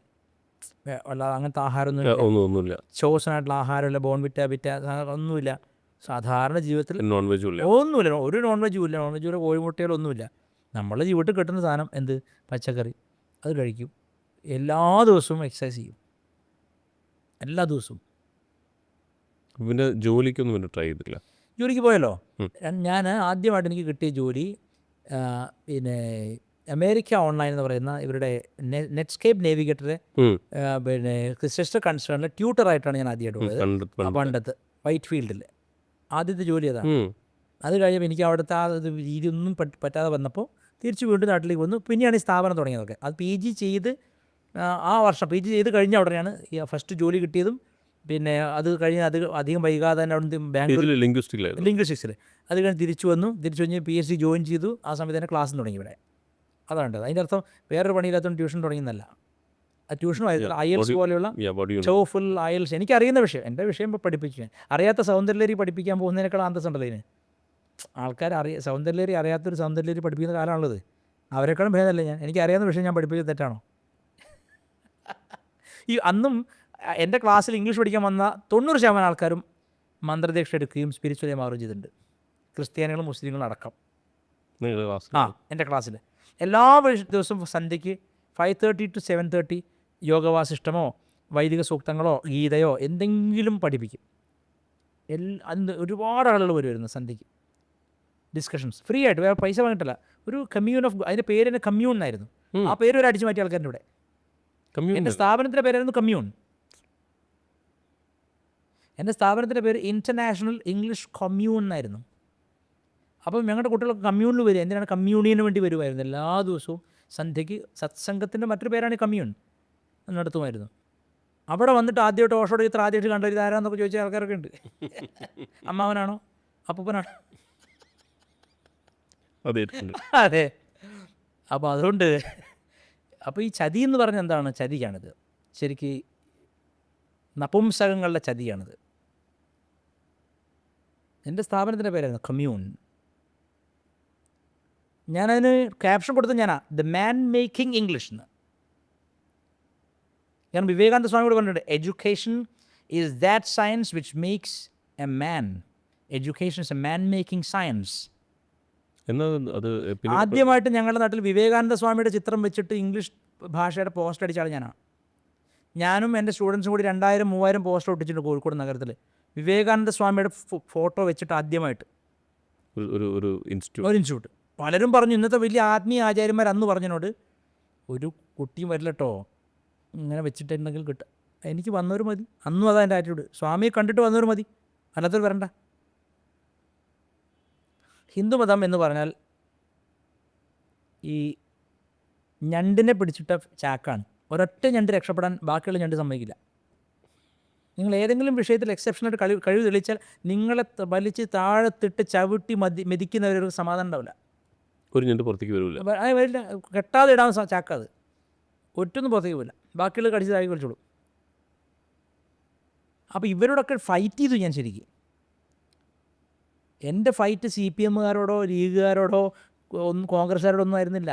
എൻ്റെ ഫൈറ്റ് ഉണ്ട് ഈ ഹിന്ദു മതത്തിനകത്ത് നിന്ന് നിൽക്കുന്നവർ എങ്ങനെയെങ്കിലും ഇവൻ ഈ പ്രഭാഷണ രംഗത്ത് നിന്ന് വിട്ടു പോകണം എന്ന് ചിന്തിച്ചവരാണ് എനിക്ക് ഏറ്റവും കൂടുതൽ വൈതരണി തടസ്സം ഉണ്ടാക്കിയിട്ടുള്ളവർ. അതിനുവേണ്ടി അവർ പറഞ്ഞുണ്ടാക്കിയ കഥ ചെറുതൊന്നും എന്തെല്ലാം കഥകൾ പറഞ്ഞു തരും. ഇതൊക്കെ കേട്ടിട്ടും ഇന്നും ഈശ്വരാനുഗ്രഹം കൊണ്ട്, എൻ്റെ ഗുരുവിൻ്റെ അമ്മയുടെ കൃപ കൊണ്ട് ഇന്നും ഞാനിവിടെ നിൽക്കുന്നില്ലേ, അത് അമ്മയുടെ കൃപയാണ്. ആ അമ്മ ആരാണെന്ന് ഇപ്പോഴെങ്കിലും നിങ്ങൾക്ക് മനസ്സിലായില്ലെങ്കിൽ ഞാൻ രൂക്ഷമായ ഭാഷയിൽ പ്രകൃതി നിങ്ങളെ പഠിപ്പിക്കട്ടെ. ഞാൻ പറഞ്ഞത് എല്ലാം കോപ്പി അടിച്ചിരിക്കുകയാണ്. എന്നിട്ട് പറയാണ് അയാൾ മോശമാണ്. അത് തെറ്റല്ലേ? എൻ്റെ നാട്ടിൽ എൻ്റെ അറിവിൽ പരസ്യമായിട്ട് ക്ലാസ്സിൽ ഓഷോയുടെ ഫോട്ടോ വെച്ചിട്ടുള്ള ഒരാൾ ഞാനാണ് ആദ്യമായിട്ട്. ഒരു റീൽസ് പോലും ഇല്ലാത്ത കാലത്ത്, ഒരു കോപ്പുമില്ലാത്ത കാലത്ത് 2004 പലർക്കും അറിയുന്ന റീൽസിലൂടെയാണ്. 2004 ആദ്യമായിട്ട് ഓഷോയുടെ ഫോട്ടോ, രമണ മഹർഷിയുടെ ഫോട്ടോ, അമ്മയുടെ ഫോട്ടോ, കാഞ്ചി പെരിയരുടെ ഫോട്ടോ, ഇതൊക്കെ എൻ്റെ മുറിയിലുണ്ടായിരുന്നു. അപ്പോൾ അതിൻ്റെ കാഞ്ചി പെരിയൂർ അമ്മയും പിന്നെ അത്രയും ക്ലോസ് ആയിട്ടുള്ള ഗുരുക്കന്മാർ. മറ്റ് 2 വിവേകാനന്ദൻ്റെ ഫോട്ടോ വെച്ചിട്ട് പോസ്റ്റർ അടിച്ച് ഞാനാണ്. കമ്മ്യൂൺ എന്ന പേര് സാധാരണക്കാർക്ക് അറിയില്ല. പലരും എന്നെ ചോദിച്ചിട്ടുണ്ട് എന്താണെന്ന്. പേരാമ്പ്രയിൽ ഒരു സ്ഥലത്ത് ക്ലാസ് നടത്തിയിരുന്നു. ഞാൻ എൻ്റെ സ്റ്റുഡൻ്റാണ് പഠിപ്പിച്ചിരുന്നത്. അവിടെ ഒരു കാർത്തിക ഹോട്ടലുണ്ട്. അതിൻ്റെ ഓണർ അന്ന് എൻ്റെ കമ്മ്യൂണിസ്റ്റ് പാർട്ടി മെമ്പറാണ്. അയാൾ എൻ്റെ പ്രഭാഷണം കേട്ട് പറഞ്ഞു, നിങ്ങൾ നന്നായി സംസാരിക്കണ്ടല്ലോ, നിങ്ങൾ കമ്മ്യൂണിസ്റ്റ് പാർട്ടിയിൽ വന്നൂടെ? ഇപ്പോൾ ഞാൻ പറഞ്ഞു, ഞാൻ ഇപ്പോഴേ കമ്മ്യൂണിസ്റ്റാണ്. എന്താണ് commune? I M A communist. Commune നടത്തുന്നു ഞാൻ, സത്സംഗം നടത്തുന്നു, അതാണ് എൻ്റെ കമ്മ്യൂണിസം എന്ന് അയാളോട് പറഞ്ഞു ഞാൻ. കാരണം വെച്ചാൽ ഞാൻ മനസ്സിലാക്കിയിട്ടുള്ളത് കുറേ കൂടെ സംസാരിക്കാൻ സൗകര്യമുള്ളത് ഇവരോടാണ്. കാരണം ഇവർക്ക് വായനയുണ്ട്. എന്താണ് വായിക്കുന്നതല്ല, അവർ കുറേയൊക്കെ വായിക്കും പലതും. മറ്റ് നമ്മുടെ ഈ ആളുകളുടെ ഒരു വല്ലാത്ത ടീമാണ്. വായിക്കില്ല, വായിക്കുന്നതിനെ കണ്ടുകൂടാ. അത് ശരിയല്ലല്ലോ. ഞാനൊരാൾ മാത്രമാണ് വായിക്കുന്ന ആളെന്നല്ല കേട്ടോ ഞാൻ പറഞ്ഞു. പിന്നെ പി പരമേശ്വർജിയെ പോലുള്ള ആളുകൾക്കൊക്കെ പേഴ്സണലായിട്ട് ഇഷ്ടമായിരുന്നു, സ്നേഹം ഉണ്ടായിരുന്നു. പക്ഷെ അവരൊക്കെ വലിയൊരു പ്രസ്ഥാനത്തിൻ്റെ ഭാഗമല്ല. അപ്പം നമുക്ക് ആക്സസിബിലിറ്റി കുറവായിരുന്നു. അദ്ദേഹത്തിന് വേണ്ടി ഞാനൊരു കോളേജ് പഠിക്കുമ്പോൾ ഒരു 4 തവണ റൈറ്ററായിട്ട് പോയിട്ടുണ്ട്. അദ്ദേഹം പറയും, നമ്മൾ എഴുതിയെടുത്തിട്ട് അത് കേസരിക്ക് കൊടുത്തു കഴിഞ്ഞാൽ കേസരി പ്രസിദ്ധീകരിച്ചു. അതായത് പി പരമേശ്വർജിയുടെ പ്രഭാഷണങ്ങൾ അല്ലെങ്കിൽ അദ്ദേഹം സംസാരിക്കും കോളം, അത് ഞാൻ എഴുതിയെടുക്കും, അത് കൊണ്ടുപോയിട്ട് പ്രസിദ്ധീകരിക്കും. അങ്ങനെ ചെയ്തിരുന്നു. അദ്ദേഹം വലിയ പണ്ഡിതനാണ് ശരിക്കും.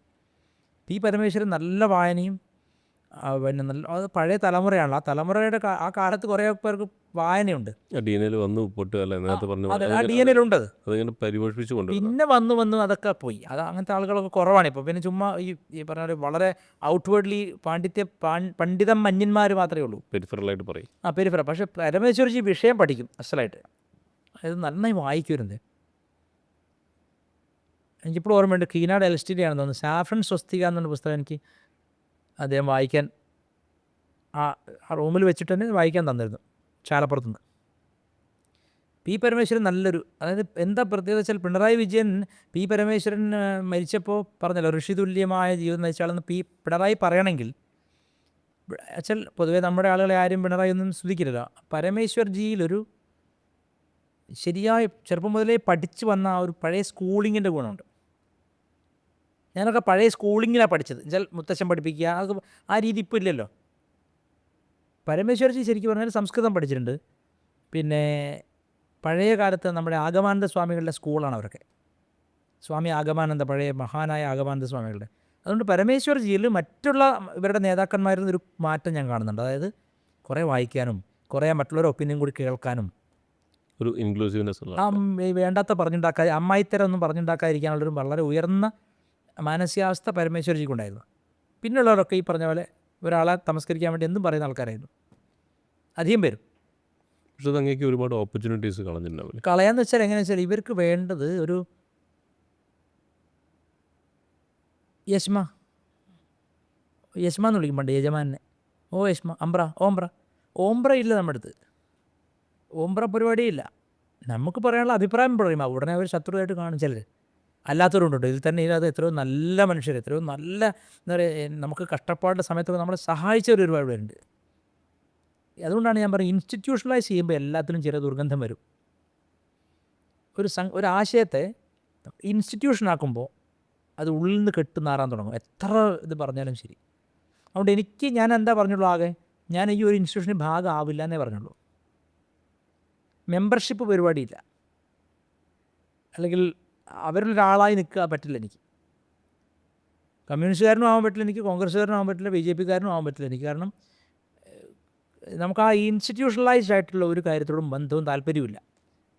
ഞാൻ പേഴ്സണലായിട്ട് എൻ്റെ അറിവിനെ പ്രചരിപ്പിക്കാൻ ആഗ്രഹിക്കുന്ന ആൾ മാത്രമാണ്. നിങ്ങൾ കൂട്ടം കൂടി അതിനെ തടയാൻ ശ്രമിക്കുന്നവരുമാണ്. അപ്പോൾ ഓൾറെഡി എനിക്ക് മെജോറിറ്റി കിട്ടിക്കഴിഞ്ഞു. അങ്ങനെയല്ലേ? ഒരു 10,000 ആൾ ഒരാൾക്കെതിരെ നിൽക്കുമ്പോൾ ജയിക്കുന്ന ആരാണ്? നിങ്ങൾ 10 പേര് ഫോൺ ചെയ്തിട്ട് എനിക്ക് ഒരു അവസരം മുടക്കുമ്പോൾ നിങ്ങൾ 10 പേര് ഈ അമ്മായിപ്പണി എടുത്താലേ എൻ്റെ ഒരാൾ തടയാൻ പറ്റുന്നുള്ളൂ. അത് നിങ്ങളിപ്പോഴും മനസ്സിലാക്കുന്നില്ല. ഓഷോ എപ്പോഴും രസകരമായിട്ട് പറയും, ദ മെജോറിറ്റി ഓഫ് വൺ. ഓഷോയുടെ വാക്കാണത്. ഞാൻ പറഞ്ഞു, ഞാനൊരു ഭൂലോക സത്യസന്ധനും നിങ്ങളൊക്കെ മോശക്കാരെന്നല്ല പറയുന്നത്. മറിച്ച് ഞാനൊരിക്കലും നിങ്ങളുടെ ഒരു അവസരം മുടക്കിയിട്ടില്ല, അതാ പറയുന്നത്. നിങ്ങളുടെ എന്ത് വിയോജിപ്പുണ്ടെങ്കിലും ഞാൻ നേരിട്ട് പ്രകടിപ്പിച്ചിട്ടേ ഉള്ളൂ. നിങ്ങൾ ചെയ്തത് അതല്ല, മാന്യതയില്ലാത്ത പണിയാണ്. അപ്പോഴാണ് ഞാൻ വിജയിക്കുന്നത്. ഒരു ഫാമിലി ആയിട്ടുള്ള ഒരു ഗുരുകുല വിദ്യാഭ്യാസത്തിൻ്റെ ഒരു വലിയൊരു ക്വാളിറ്റിയാണിത്. പഴയ വിദ്യാഭ്യാസത്തിന് ഗുണമാണത്. ഞാൻ പുതിയ തലമുറയിൽപ്പെട്ട ആളാണ്, പക്ഷേ പഴയവരാണ് എന്നെ പഠിപ്പിച്ച മുഴുവൻ. അതിൻ്റെ ഗുണങ്ങളും അത് കുറച്ച് ദോഷങ്ങളും ഉണ്ടാകും. നാരായണ നമ്പൂതിരിപ്പാട് എന്നെ സംസ്കൃതം പഠിപ്പിച്ച ഗുരുവാണ്. അദ്ദേഹം 8, 9, 10 ക്ലാസ്സുകളിൽ ഓരോ വർഷത്തിൻ്റെയും ഇത് വരും, വെക്കേഷൻ വരുമല്ലോ. അച്ഛൻ എന്ന് പറഞ്ഞാൽ ഹിറ്റ്ലറുടെ ബാക്കിയാണ്. അച്ഛൻ പറയും, വെക്കേഷൻ എന്ന് പറഞ്ഞാൽ കളിച്ചടക്കാനുള്ള സമയമല്ല, അടുത്തതിന് പഠിക്കാനുള്ള സമയമാണ് അച്ഛൻ്റെ കാഴ്ചപ്പാട്. അങ്ങനെയുണ്ടോ? ലോകത്ത് ഏതെങ്കിലും കുട്ടികളെ കൊണ്ട് കഴിഞ്ഞ പരീക്ഷയുടെ ക്വസ്റ്റ്യൻ പേപ്പർ എഴുതിക്കാറുണ്ടോ? ഞാൻ എന്നെ കൊണ്ട് ചെയ്തിട്ടുണ്ട്. പരീക്ഷ കഴിഞ്ഞാൽ ആ ക്വസ്റ്റ്യൻ പേപ്പറിൽ റൈറ്റ് ആൻസർ കണ്ടെത്തി എഴുതാൻ പറയും. കാരണം ഇത് ഇയർലി എക്സാമിന്, ആനുവൽ എക്സാമിന് വരും, അപ്പോഴും പഠിക്കണം. അപ്പോൾ ഞാനൊരു പഠിതാവ് മാത്രമായിരുന്നു. അതെനിക്ക് ചെറിയ ഡിപ്രഷൻ പോലെ ക്രിയേറ്റ് ചെയ്തിട്ടുണ്ട്. കാരണം ഇതിങ്ങനെ അല്ലല്ലോ, കുട്ടികളെല്ലാം കളിക്കാനൊക്കെ നമ്മൾ പോകും. അച്ഛൻ്റെ നിയന്ത്രണം അധികമായിരുന്നു. അച്ഛൻ ചിന്തിക്കുന്നത് ഇവനൊരു എല്ലാം തികഞ്ഞ പണ്ഡിതനായി വരണം എന്നുള്ള ചിന്ത അച്ഛനുണ്ടാവുക ചിലപ്പോൾ. പക്ഷെ എന്നെ സംബന്ധിച്ച് മാവിന് കല്ലെറിയുന്നതും കുറേ ഓടി നടക്കുന്നതും കുറേ പുളിയച്ചാറ് വാങ്ങി കഴിക്കുന്നതൊക്കെയാണ് ഇഷ്ടം. അതൊന്നും വീട്ടിൽ സമ്മതിക്കുകയില്ല. നാടൻ വിനോദങ്ങളൊക്കെ വളരെ ബുദ്ധിമുട്ടായിരുന്നു. എങ്കിലും ഞാൻ കഴിഞ്ഞു പോയിട്ട് ചെയ്തിട്ട് ഓട്ടം ചാട്ടമൊക്കെ കളിക്കുന്നുണ്ട്. പക്ഷെ ഇവഞ്ച്വലി ആ ഒരു പാതയിലേക്ക് നമ്മൾ നന്നാവട്ടെന്ന് ഓർത്തിട്ടാണ് ഈ ചീത്ത പറയുന്നതൊക്കെ നമുക്കറിയാം, അടിക്കുന്നതൊക്കെ അതിനാണ്. പക്ഷേ വൈദികമൊഴിച്ച് മറ്റൊരു കാര്യത്തിലും അത് താല്പര്യം ഇല്ലാതാക്കി. ശരിക്കും പറഞ്ഞാൽ മറ്റ് സ്കൂൾ വിഷയം പഠിക്കുക, വല്ലാതെ എടുക്കാനാവുക, നമ്പർ 1 ആവുക, അങ്ങനത്തെ ചിന്തയൊന്നും എനിക്കില്ല. ഒരു കോമൺ ആയിട്ടുള്ള സാധാരണ രീതിയിൽ നോർമലായിട്ടുള്ള സ്റ്റുഡൻ്റായിട്ട് ആ വിദ്യാഭ്യാസ കാലഘട്ടം അവസാനിച്ചു.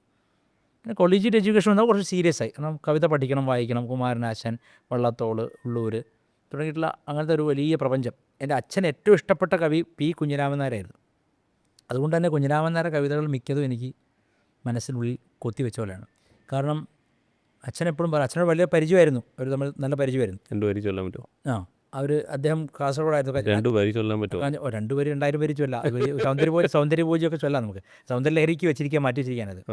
അപ്പോൾ കുമാരനാശാൻ, ആ കവിത്രയം എന്ന് പറയുന്ന കുമാരനാശാൻ, ഉള്ളൂർ, വള്ളത്തോൾ, ഈ അവരുടെ ഭാഷയിൽ നിന്ന് വ്യത്യസ്തമായിട്ട് കുറച്ചുകൂടെ സാധാരണക്കാർക്ക് വ്യക്തമായി മനസ്സിലാവുന്ന രീതിയിലുള്ള ഭക്തി അവതരിപ്പിച്ച ആളാണ് കുഞ്ഞിരാമൻ നായർ. അച്ഛന് വലിയ ഇഷ്ടവും അച്ഛൻ ഇടയ്ക്കിടയ്ക്ക് കാണാൻ പോവുകയൊക്കെ ചെയ്തിരുന്ന കവിയാണ് അദ്ദേഹം. ഇന്ന് പാലക്കാടാണ്, നാളെ തിരുവനന്തപുരത്ത്, അങ്ങനത്തെ ആളാണ് അയാൾ. എവിടെയും പിടിച്ചാൽ നിൽക്കാത്ത ആളാണ്. കവികളിലെ അവധൂതനാണ് പി കുഞ്ഞിരാമൻ നായർ. ബാലേന്ദ്രൻ ചുള്ളിക്കാട് എഴുതി ഞാൻ അടുത്ത കാലത്ത് വായിച്ചു. ഒരു ദിവസം രാത്രി അവരേത് ലോഡ്ജിൽ ഇരിക്കുമ്പോൾ എല്ലാവരും ഇങ്ങനെ ഇരിക്കുമ്പോൾ കറണ്ട് പോയി. ഇപ്പം നല്ല നിലാവുള്ള രാത്രിയാണ്. അപ്പോൾ ഈ 100 ഇങ്ങനെ തേക്കുകയാണ്, വെറ്റിലയിൽ ഇങ്ങനെ 100 തേക്കുകയാണ് അവർ കുഞ്ഞിരാമൻ നായർ. അപ്പോൾ ബാലേന്ദ്രൻ ചുള്ളിക്കാട് പറയാത്രേ, ബാല ആ കൈവിളക്ക് അതായത് ടോർച്ചൊന്ന് ഞെക്കൂ, എനിക്ക് നിലാവും 100 മാറി പോകുന്നത്. അതുപോലത്തെ സ്പോണ്ടേനിയസ് ആയിട്ട് പറയാൻ ശരിയായ നാവിൽ സരസ്വതി എന്ന് പറയില്ലേ, തമിഴിൽ പറയും നാവിൽ സരസ്വതി നറ്റുണയാഹ, അതുപോലെ നിൽക്കുകയാണ്. അത് സരസ്വതിയുമായിട്ട് അഭേദ്യമായ ദാസ്യം ഉണ്ടായിരുന്ന ആളാണ് കുഞ്ഞിരാമൻ നായർ. എൻ്റെ ഹീറോസ് എപ്പോഴും ഇവരൊക്കെയാണ്. Narayana Guru, Shankaracharya, first and foremost Shankaracharya, Adi Shankara Bhagavatpadar, Agastyamuni, Chattaimamuni, Gorakkar, Achendrar തുടങ്ങിയിട്ടുള്ള സിദ്ധപരമ്പര, അവരുടെ കാര്യങ്ങൾ, കൃതികൾ. അതുപോലെ മഹർഷി, ഭഗവാൻ രമണ മഹർഷിയുടെ കൃതികൾ, നാരായണ ഗുരുസ്വാമിയുടെ കൃതികൾ, ചട്ടമ്പി സ്വാമികൾ, അതുപോലെ പിന്നെ കവികളായിട്ടുള്ള ഇവർ കവിത്രയം, ഉള്ളൂർ, വള്ളത്തോൾ, ബധിരവിലാപമൊക്കെ കേൾക്കുമ്പോൾ സത്യം പറഞ്ഞാൽ വായിക്കുമ്പോൾ എന്തോരു ദേവിയോടുള്ള ഭക്തിയാണ് കാണിക്കുന്നത് വള്ളത്തോളിൻ്റെ. അതുപോലെ ഇവരാണ് എൻ്റെ സൂപ്പർ ഹീറോസ്. പിന്നെ വില്യം ബ്ലേക്ക്, എനിക്ക് എപ്പോഴും മനസ്സിൽ ഏറ്റവും സ്ഥാനമുള്ള കവികളുള്ള ഒരാളാണ് വില്യം ബ്ലേക്ക്. വളരെ സ്പിരിച്വലാണ്. അപ്പോൾ നമുക്കത് റിലേറ്റ് ചെയ്യാൻ പറ്റുമല്ലോ. വേദാന്തത്തിൻ്റെ ശാസ്ത്രം തന്നെയാണ് അവരൊക്കെ പറഞ്ഞിരുന്നത്. Eliot, T.S. എലിയറ്റ്, വില്യം ബ്ലേക്കിന് വലിയ സ്ഥാനമുണ്ട് എൻ്റെ മനസ്സിൽ, വേർഡ്സ്വർത്തിനേക്കാൾ വലിയ സ്ഥാനം. വേർഡ്സ്വർത്ത്, അതുപോലെ ഷെലി, യേറ്റ്സ്. അപ്പോൾ ഈ ലോകോത്തര ഷേക്സ്പിയർ, ഓഫ് കോഴ്സ്, കുമാരനാശാൻ, മാഘൻ, അല്ലെങ്കിൽ ഭാസൻ, ഭവഭൂതി. അപ്പോൾ നമ്മുടെ ഹീറോസ് ഇവരാണ്, എറ്റേണൽ ഹീറോസാണ്. അല്ല, കവിതകളിലൂടെയാണ് യാത്ര. സാഹിത്യമാണ്. സാഹിത്യം വേദാന്തത്തിൻ്റെ അംശമുള്ള സാഹിത്യം, വേദാന്തത്തെ ഗർഭത്തിൽ പേറുന്ന സാഹിത്യം. അല്ലാതെ ഇന്നത്തെ കവിത എഴുതുന്ന പോലെ നീ മുന്തിരിയല്ലേ, മുത്തുളിയല്ലേ, നിൻ്റെ മാറിലെ മുത്തെനിക്കല്ലേ, അങ്ങനത്തെ പാട്ടൊന്നും, തരിപ്പൊളി പാട്ടൊന്നുമല്ല. അതുകൊണ്ട് പലപ്പോഴും ഞാൻ ചില ആർട്ടിക്കിളൊക്കെ ഇപ്പോഴുള്ള ചില സിനിമാ പാട്ടുകാരെ വിമർശിച്ച് എഴുതി വന്നിട്ടുണ്ട്. അവർക്ക് കവിത അവരുടെ പറമ്പിൽ കൂടെ പോയിട്ടില്ല. സൗന്ദര്യലഹരിയിൽ ആചാര്യ ഭഗവത്പാദർ തിരുജ്ഞാന സംബന്ധരുടെ കവിത്വത്തെപ്പറ്റി പറയുകയാണ്. തവസ്തന്യം മന്യേ ധരണിധരകന്യേ പയഃ പാരാവാര പരിവഹതി സാരസ്വതമിവ. സാരസ്വതം എന്ന് പറഞ്ഞാൽ വേദം സൂക്ഷിച്ചു വെച്ചിരിക്കുന്ന സൂക്ഷ്മജ്ഞാനമാണ് സാരസ്വതം. ആ സാരസ്വതം ദേവിയുടെ മുല കുടിച്ച കുമാരന്മാരെല്ലാവരും കവീന്ദ്രന്മാരായി. ദ്രവിഡ ശിശുരാസ്വാദ്യ തവയത്. ആ ദ്രവിഡ ശിശു ആരാണ്? തിരുജ്ഞാന സംബന്ധരാണ്. അതൊരു കഥയുണ്ട്.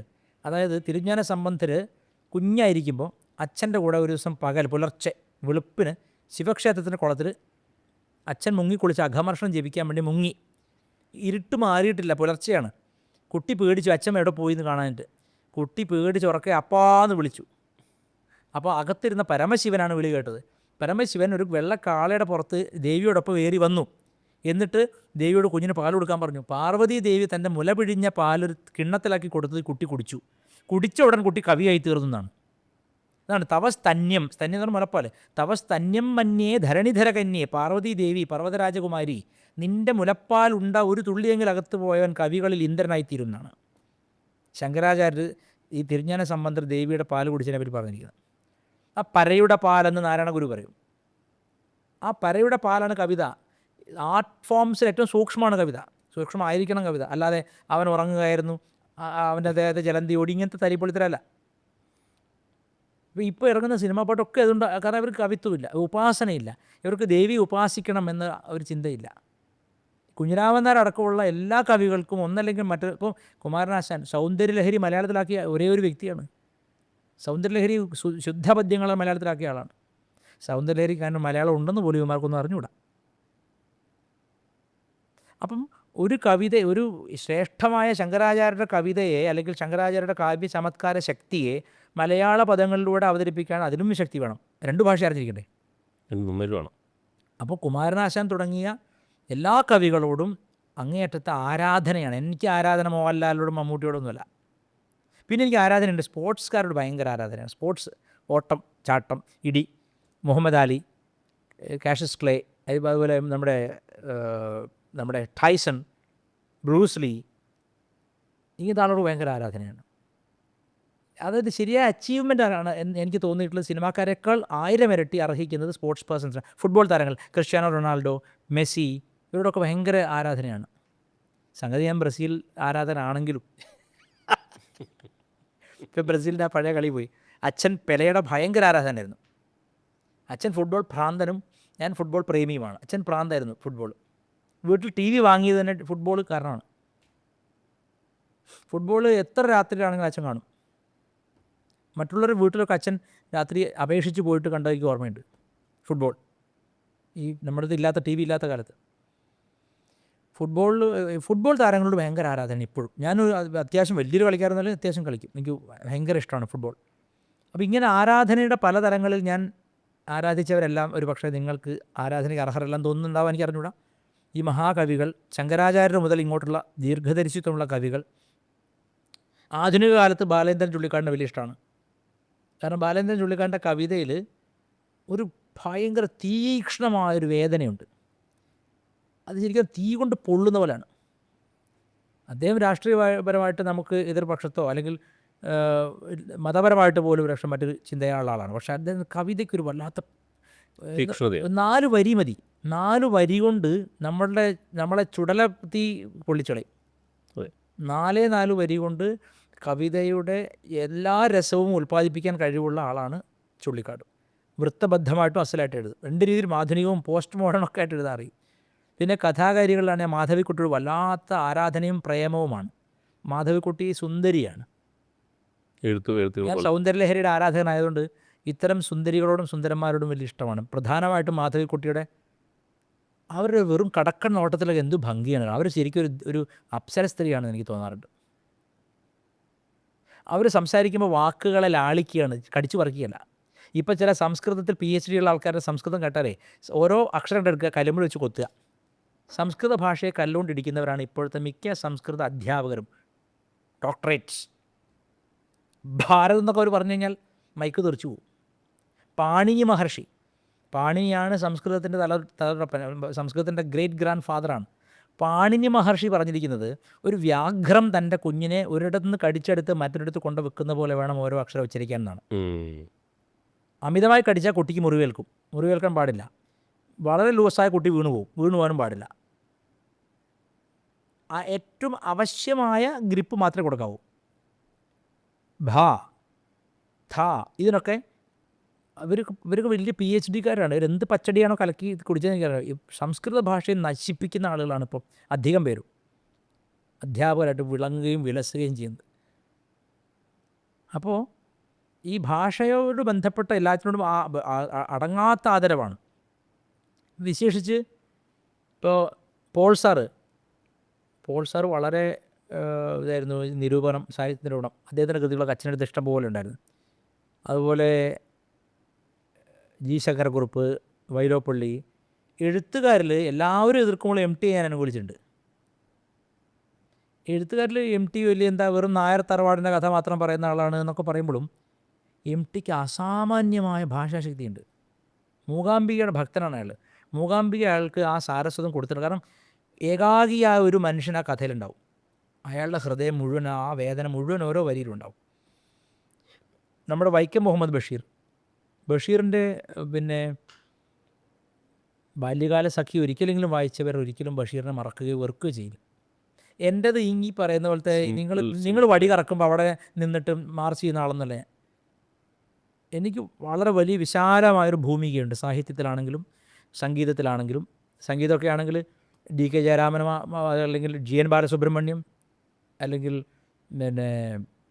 രാംനാട് കൃഷ്ണൻ, അതുപോലെ അരിയക്കുടി രാമാനുജയ്യങ്കാർ, ശെമ്മാങ്കുടി ശ്രീനിവാസ് അയ്യർ തുടങ്ങി TM കൃഷ്ണ വരെയുള്ള നന്നായി പാടുന്നതിൽ TM കൃഷ്ണയ്ക്ക് രാഷ്ട്രീയമായിട്ട് വളരെ എതിർപ്പാണ്. പക്ഷേ TM കൃഷ്ണ പാടുന്ന പോലെ പാടി ഫലിപ്പിക്കാൻ ഇന്ന് അധികം പേരില്ല അന്നത്തെ കാലത്ത്. അപ്പോൾ അദ്ദേഹത്തിൻ്റെ പാട്ടിനെ തീർച്ചയായിട്ടും റെസ്പെക്റ്റ് ചെയ്യുന്നു. അങ്ങനെ ഈ നിങ്ങൾ കെട്ടിവെച്ച മതിലിൻ്റെ ഉള്ളിൽ ഓടിക്കളിക്കുന്ന ഒരു കുട്ടിക്കുരങ്ങനാവാൻ എനിക്ക് പറ്റാത്തത് കൊണ്ടും ഞാൻ ഒരുപാട് തെറി കേൾക്കുകയും കല്ലറി കൊള്ളേണ്ടി വന്നിട്ടുണ്ട്. എനിക്ക് ഇവരൊക്കെ വലിയ ഇഷ്ടമാണ്. മാധവിക്കുട്ടിയുടെയൊക്കെ കഥയിലൊക്കെ നൊമ്പരം. മാധവിക്കുട്ടിയുടെ ഇംഗ്ലീഷ് പോയട്രി ഞങ്ങൾക്ക് കോളേജ് പഠിക്കാണ്ടായിരുന്നു. ഇത് മിഡിൽ ഏജ് എത്ര മനോഹരമായിട്ടാണ് ഇംഗ്ലീഷ് പോയട്രി. ലോകം മുഴുവൻ ആരാധിക്കപ്പെടും. 10ാം ക്ലാസ്സിൽ പഠിച്ചിട്ടുള്ളൂ. അവർ ഇംഗ്ലീഷ് പറയുന്നവർ ഇവിടുത്തെ വലിയ PhD-കാർക്ക് വരാൻ പറ്റുമോ? അവർ സാധാരണ സ്ത്രീയല്ല. അതുപോലെ അഴീക്കോടിനെ എല്ലാവരും കളിയാക്കും. അഴീക്കോടിനെ ശരി, അഴീക്കോടിൻ്റെ രാഷ്ട്രീയ നിലപാടുകളെ കുറിച്ച് അങ്ങേയറ്റം നിശിതമായി പരസ്യമായി വിമർശിച്ചിട്ടുണ്ട് ഞാൻ. അഴീക്കോട് മാഷോട് തന്നെ തർക്കിച്ചിട്ടുണ്ട്. പക്ഷേ അഴീക്കോടിൻ്റെ പ്രസംഗം അപാരമായ ശ്രുതിയും താളവും ഒക്കെ ഉള്ള ആ ശൈലി ഇപ്പോൾ ആർക്കും ആ ശൈലി അപാരമായ ശൈലിയാണ്. നമ്മൾ കോളേജിൽ കൂടി പ്രസംഗ മത്സരങ്ങൾ വേണ്ടി ഇപ്പോഴും റെഫർ ചെയ്യുന്ന ഒരു അതുപോലെ എം എൻ വിജയൻ്റെ പ്രസംഗവും ഇഷ്ടമാണ്. അതിനേക്കാൾ ഇഷ്ടമാണ് അദ്ദേഹത്തിൻ്റെ എഴുത്താണ്. കമ്മ്യൂണിസ്റ്റ് പാർട്ടിയുടെ സഹയാത്രികനായത്, പിന്നീട് കമ്മ്യൂണിസ്റ്റ് പാർട്ടി തെറ്റി വളരെ വിഷമമുണ്ടായെങ്കിലും എം എൻ വിജയൻ്റെ എഴുത്തിന് അപാരമായ മനഃശാസ്ത്ര തലങ്ങളുണ്ട്. അപ്പോൾ അവരെയൊക്കെ ഞാൻ ആദരിക്കുന്നു. അവരൊക്കെ രാഷ്ട്രീയ പാർട്ടി ചെയ്താൽ എനിക്കെന്താണ്? ഞാൻ അവരുടെ സൃഷ്ടിയെ അല്ലെങ്കിൽ അവരുടെ കലാരംഗത്തെ സംഭാവനയാണ് ഞാൻ നോക്കുന്നത്. അല്ലാതെ അവർ ഞാൻ പറയുന്ന രാഷ്ട്രീയം തന്നെ അംഗീകരിക്കുന്നു അങ്ങനെയൊന്നും ഞാൻ ചിന്തിക്കുന്നില്ല. അത് ഒരു സഹൃദയൻ്റെ ലക്ഷണവുമല്ല. സഹൃദയ ലക്ഷണമല്ല അത്. അതാണ്. അപ്പോൾ കുടുംബത്തിൽ ഇതിൻ്റെ പശ്ചാത്തലം നന്നായിട്ടുണ്ടായിരുന്നു. വായനയുടെ വലിയൊരു പശ്ചാത്തലം ഉണ്ടായിരുന്നു. അതെനിക്ക് ഏറ്റവും വലിയ ഭാഗ്യമാണ്. ഇനി പിന്നെ ഒരു കാര്യം പറയാം. എൻ്റെ അച്ഛൻ ഏറ്റവും ഇഷ്ടപ്പെട്ടിരുന്ന നോവലും എനിക്ക് ഗിഫ്റ്റ് ചെയ്ത ഏക നോവലും ഗോഡ് ഫാദറാണ്. മാരിയോ പുസോയുടെ ഗോഡ് ഫാദർ. അച്ഛൻ പറഞ്ഞത്, നീ ഗീത പഠിച്ചു, ഉപനിഷത്തും വേദമൊക്കെ അത്യാവശ്യം നിനക്കറിയാം, പക്ഷെ നീ ജീവിക്കണമെങ്കിൽ ഈ പുസ്തകം വായിക്കണം എന്ന് പറയും. അതിനാണ് പവറൊക്കെ ഉണ്ടായത് ബുക്ക്. അത് മാത്രമല്ല, മാരിയോ പുസോയുടെ ഈ 3 സീരീസ് ഉണ്ട് മൂവി. ആ മൂവിയും ഞാൻ കണ്ടു. ഈ ബുക്ക് ഒരു 10 തവണയ്ക്ക് അധികം ഞാൻ വായിച്ചിട്ടുണ്ട്. അതിൽ പറഞ്ഞെല്ലാം സത്യമാണ്. അച്ഛൻ എപ്പോഴും എന്നോട് പറയും, dangers can come from close quarters. സത്യമാണ്. നിങ്ങളെ എപ്പോഴും ഉപദ്രവിക്കുന്നത് കൂടെയുള്ളവരായിരിക്കും. തീർച്ചയായിട്ടും. അപ്രതിരോധ്യമായ ഒരു അറ്റാക്ക് നിങ്ങൾക്ക് വരണമെങ്കിൽ നിങ്ങൾ സ്വാതന്ത്ര്യം കൊടുത്ത ഒരാളായിരിക്കും അത്. എൻ്റെ ഈ ഞാൻ പറഞ്ഞ ഡൗട്ട് എല്ലാവരും അത് ഒന്നുകൂടി എൻഹാൻസ് ചെയ്തു ഗോഡ് ഫാദർ. പണ്ട് ഫോൺ കോളിൽ അതെ, ആ ഡൗട്ട് എപ്പോഴും എനിക്ക് എല്ലാവരെ പറ്റിയുണ്ട്. കാരണം വെച്ചാൽ ഗോഡ് ഫാദറിൽ പറയുന്നത് സത്യമാണ്. ഈ കലിയുഗത്തിൻ്റെ ഒരു പുസ്തകമാണ് ഗോഡ് ഫാദർ. ആ മൂവി സീരീസ് 3 കാണണം, ഇതുവരെ കണ്ടിട്ടില്ലാത്തൊരു. ഗോഡ് ഫാദർ പുസ്തകം വായിക്കുമ്പോൾ ശ്രദ്ധിക്കണം, അതിൽ അഡൽട്ട് കോണ്ടന്റ് ഉണ്ട്. അച്ഛനെ അറിഞ്ഞുകൊണ്ടാണ് എനിക്ക് തന്നത്. എനിക്കൊന്ന് ഒരു 18 വയസ്സ് കഴിഞ്ഞ ഡിഗ്രി ചേർന്നപ്പോഴാണ് തന്നത്. അന്നത്തെ പാരൻസ് ഒക്കെ അങ്ങനെ തന്നെയാണ്. അവരത് അത് നോക്കിയിട്ടല്ല, അച്ഛൻ അതൊരു പാട്ടാണെന്ന് മാത്രം നോക്കാം. അച്ഛൻ എനിക്ക് തന്നത് എനിക്കൊന്ന് ഡിഗ്രിക്ക് ചേർന്നപ്പോഴാണ് തന്നത്. ഗോഡ് ഫാദർ വായിക്കണം എന്നുണ്ട്. അച്ഛനൊരു ലിറ്റിൽ ബിറ്റ് ഒരു ക്രേസി ജീനിയസ്, അങ്ങനത്തെ ഒക്കെ വായിക്കും എല്ലാം. ആംഗലേയം, മലയാളം, തമിഴ് സാഹിത്യം, തെലുങ്ക് സാഹിത്യം എല്ലാം വായിക്കും. ഒരു പരന്ന വായനയാണ്. അതാണ് ഞാൻ അച്ഛനാണ് ഇത് പഠിച്ചത്. ഞാൻ ഇങ്ങനെയാണ് ജീവിക്കേണ്ടത്. തീർച്ചയായിട്ടും. അച്ഛൻ പക്ഷേ പണം അധികം ഉണ്ടാക്കാൻ പറ്റിയില്ല. സാധാരണ ശമ്പളം കൊണ്ട് മാത്രം ജീവിച്ച ആളാണ്. പക്ഷെ ഞാനിപ്പോൾ ചിന്തിക്കുന്നത് അങ്ങനെയല്ല, ധാരാളമായി പണം ഉണ്ടാക്കണം എന്നാണ്. കാരണം എന്താ വെച്ചാൽ ഈ ലോകത്ത് നമ്മൾ പറയുന്ന വാക്കിന് വില വരണമെങ്കിൽ ലക്ഷ്മി കൂടെ വേണം. സരസ്വതി ആരും മാനിക്കുന്നില്ല. അത് ഭർതൃഹരി പറഞ്ഞിട്ടുണ്ട്. ഭർതൃഹരി പറഞ്ഞു, ദരിദ്രൻ്റെ വിദ്യ പോലെ ശോഭിക്കാതെ പോകുന്നു. ദരിദ്രൻ്റെ വിദ്യയുടെ പ്രശ്നം, ദരിദ്രൻ ശരിയായ കാര്യം പറഞ്ഞാലും ലോകം സമ്മതിക്കില്ല. ഒരു റോൾസ് റോയ്സിൽ വന്നിട്ട് പറഞ്ഞാൽ എല്ലാവരും അംഗീകരിക്കും. അതെ. അപ്പോൾ ലക്ഷ്മിയെ ഉണ്ടാക്കിയിട്ട് റോൾസ് റോയ്സ് അല്ല, ഇപ്പോൾ ഹെലികോപ്റ്ററാണ്. ഹെലികോപ്റ്റർ ആയിക്കോട്ടെ, എന്തോ ആയിക്കോട്ടെ. അപ്പോൾ അത് നമ്മളൊരു വിദ്യ പറയുമ്പോൾ ആ വിദ്യ മാനിക്കപ്പെടുന്നത് അതിൽ ലക്ഷ്മി കൂടുമ്പോഴാണ് ഇന്നത്തെ കാലത്ത്. പണ്ട് അങ്ങനെയല്ല. പണ്ഡിതന് തന്നെ ഒരു സ്ഥാനം ഉണ്ടായിരുന്നു. ഇന്ന് അതില്ല. സദസ്സിൽ എപ്പോഴും ഇപ്പോൾ കലിയുഗത്തിൽ അങ്ങനെയല്ല, പണമുള്ളവനെ കൊണ്ടിരുത്തും. ഇപ്പോൾ പണ്ഡിതന് പണം ഉണ്ടാവണം. ഇപ്പോൾ പണ്ഡിതൻ പണത്തോടുകൂടി പ്രചരിപ്പിക്കണം വിദ്യ, അല്ലെങ്കിൽ ആ വിദ്യ ശോഭിക്കാതെ പോകും, നല്ലവരിലേക്ക് എത്താതെ പോകും.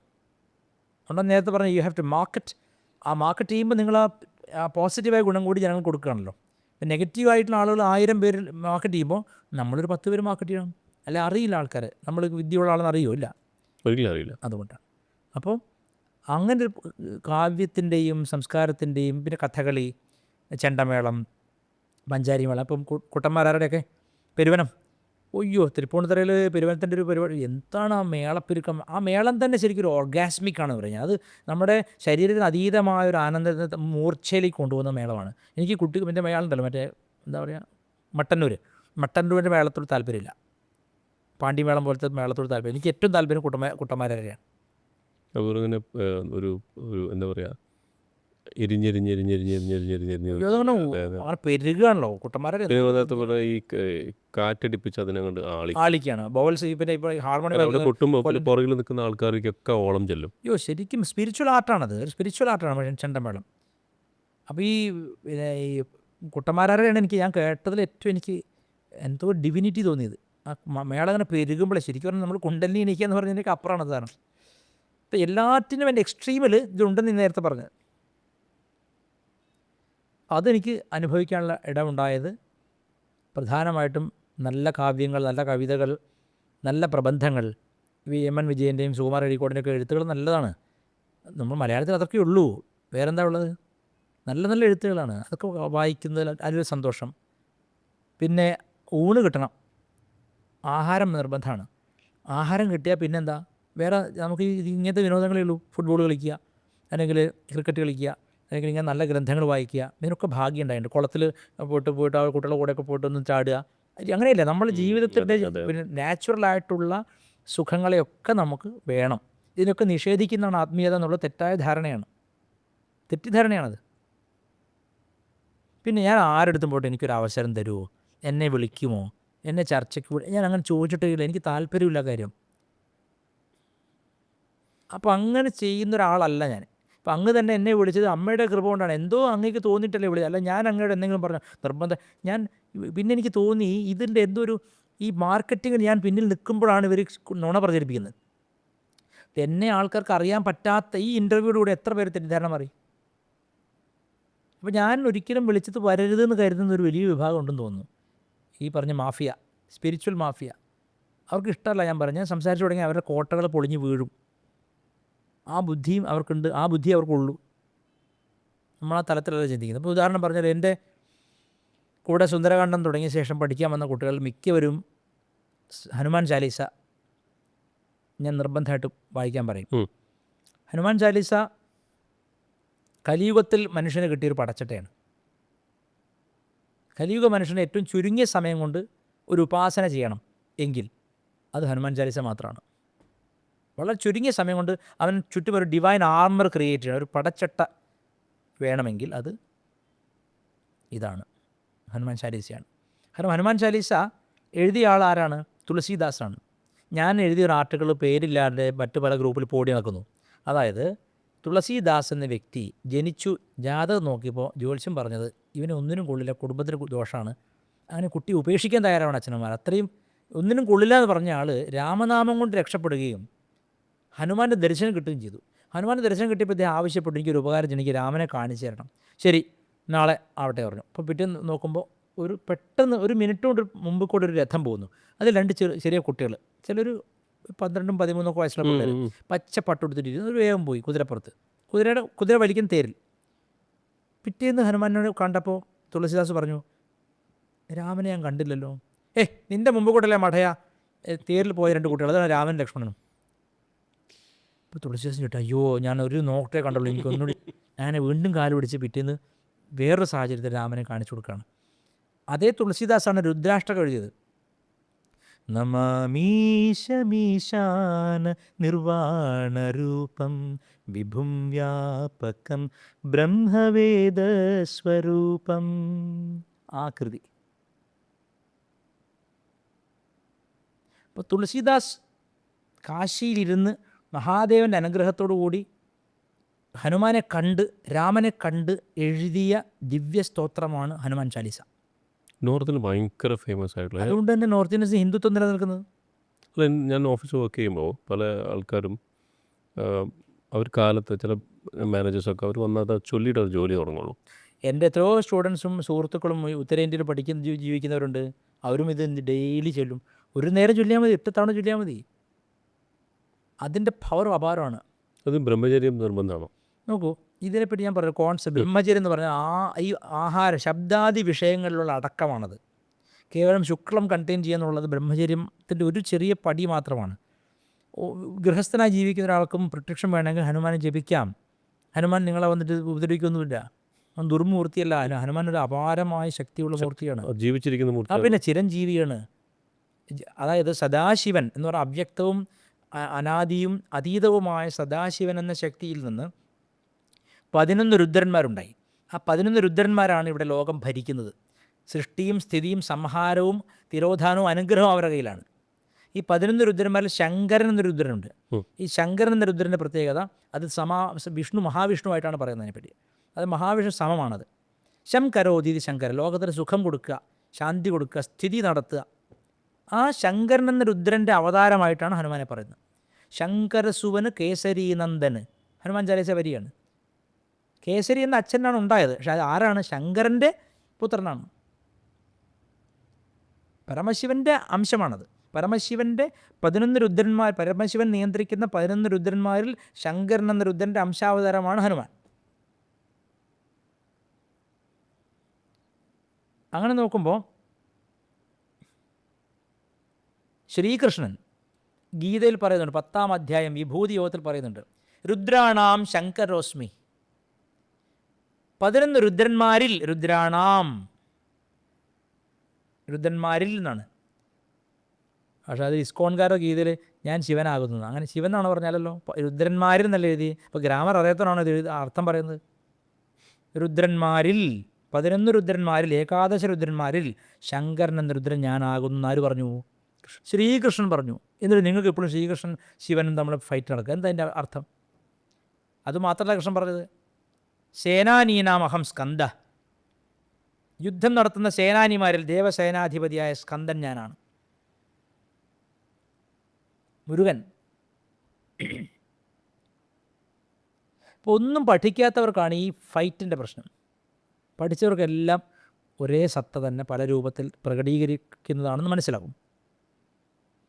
അങ്ങനെ നോക്കുമ്പോൾ ഹനുമാൻ ചാലീസ് ഒരു മനുഷ്യൻ ഒരു ദിവസം ഡെഡിക്കേഷനോടുകൂടി ചൊല്ലുന്നുണ്ടോ, അവനത് പ്രൊട്ടക്റ്റ് ചെയ്യുക തന്നെ ചെയ്യും. കംപ്ലീറ്റ് ശനിദോഷം മാറുന്നു എന്ന് പറയുന്നത്. മാറുന്നില്ല. ശനിദോഷം എന്ന് പറഞ്ഞാൽ അത് ആ ഡിപ്പാർട്ട്മെൻറ്റ് ഞാൻ പറഞ്ഞുതരാം. ശനി ഒരു വ്യക്തിയിൽ കോപിക്കുന്ന 2 പ്രധാന കാരണങ്ങൾ. ഒന്ന്, തന്നിൽ മുതിർന്ന മൂത്ത ആളുകളെ അല്ലെങ്കിൽ അച്ഛനെ, മുത്തശ്ശനെ, മുത്തശ്ശിയൊക്കെ പീഡിപ്പിക്കുക, അങ്ങോട്ട് അവരെ വേദനിപ്പിക്കുക, അവർക്ക് ആഹാരം നിഷേധിക്കുക, വീട്ടിൽ അച്ഛനമ്മമാരെ വൃദ്ധതന്ത് കൊണ്ടാക്കുക. ഹിന്ദുക്കളുടെ ശനി മാറാത്തതിന് കാരണം ഞാൻ പറയണ്ടല്ലോ. നമ്മുടെ ആക്ടർ സലീം കുമാർ, അയാൾ നല്ലൊരു ആക്ടറാണെന്ന് എനിക്ക് മനസ്സിലായത് ആ സിനിമ കണ്ടപ്പോൾ. കേരള കാഫി എന്ന് പറഞ്ഞിട്ട് 10 പടം എടുത്ത് 10 സംവിധാനം വരെ. സലീം കുമാർ ഒരു വളരെ പോസിബിലിറ്റി ഉള്ള ആക്ടറാണെന്ന് എനിക്ക് തോന്നിയത് ആ സിനിമ. ശാന്താദേവി, അവരുടെ ക്യാരക്ടറോ, അവരെന്ത് നടിയാണ് അവർ, ഈശ്വര.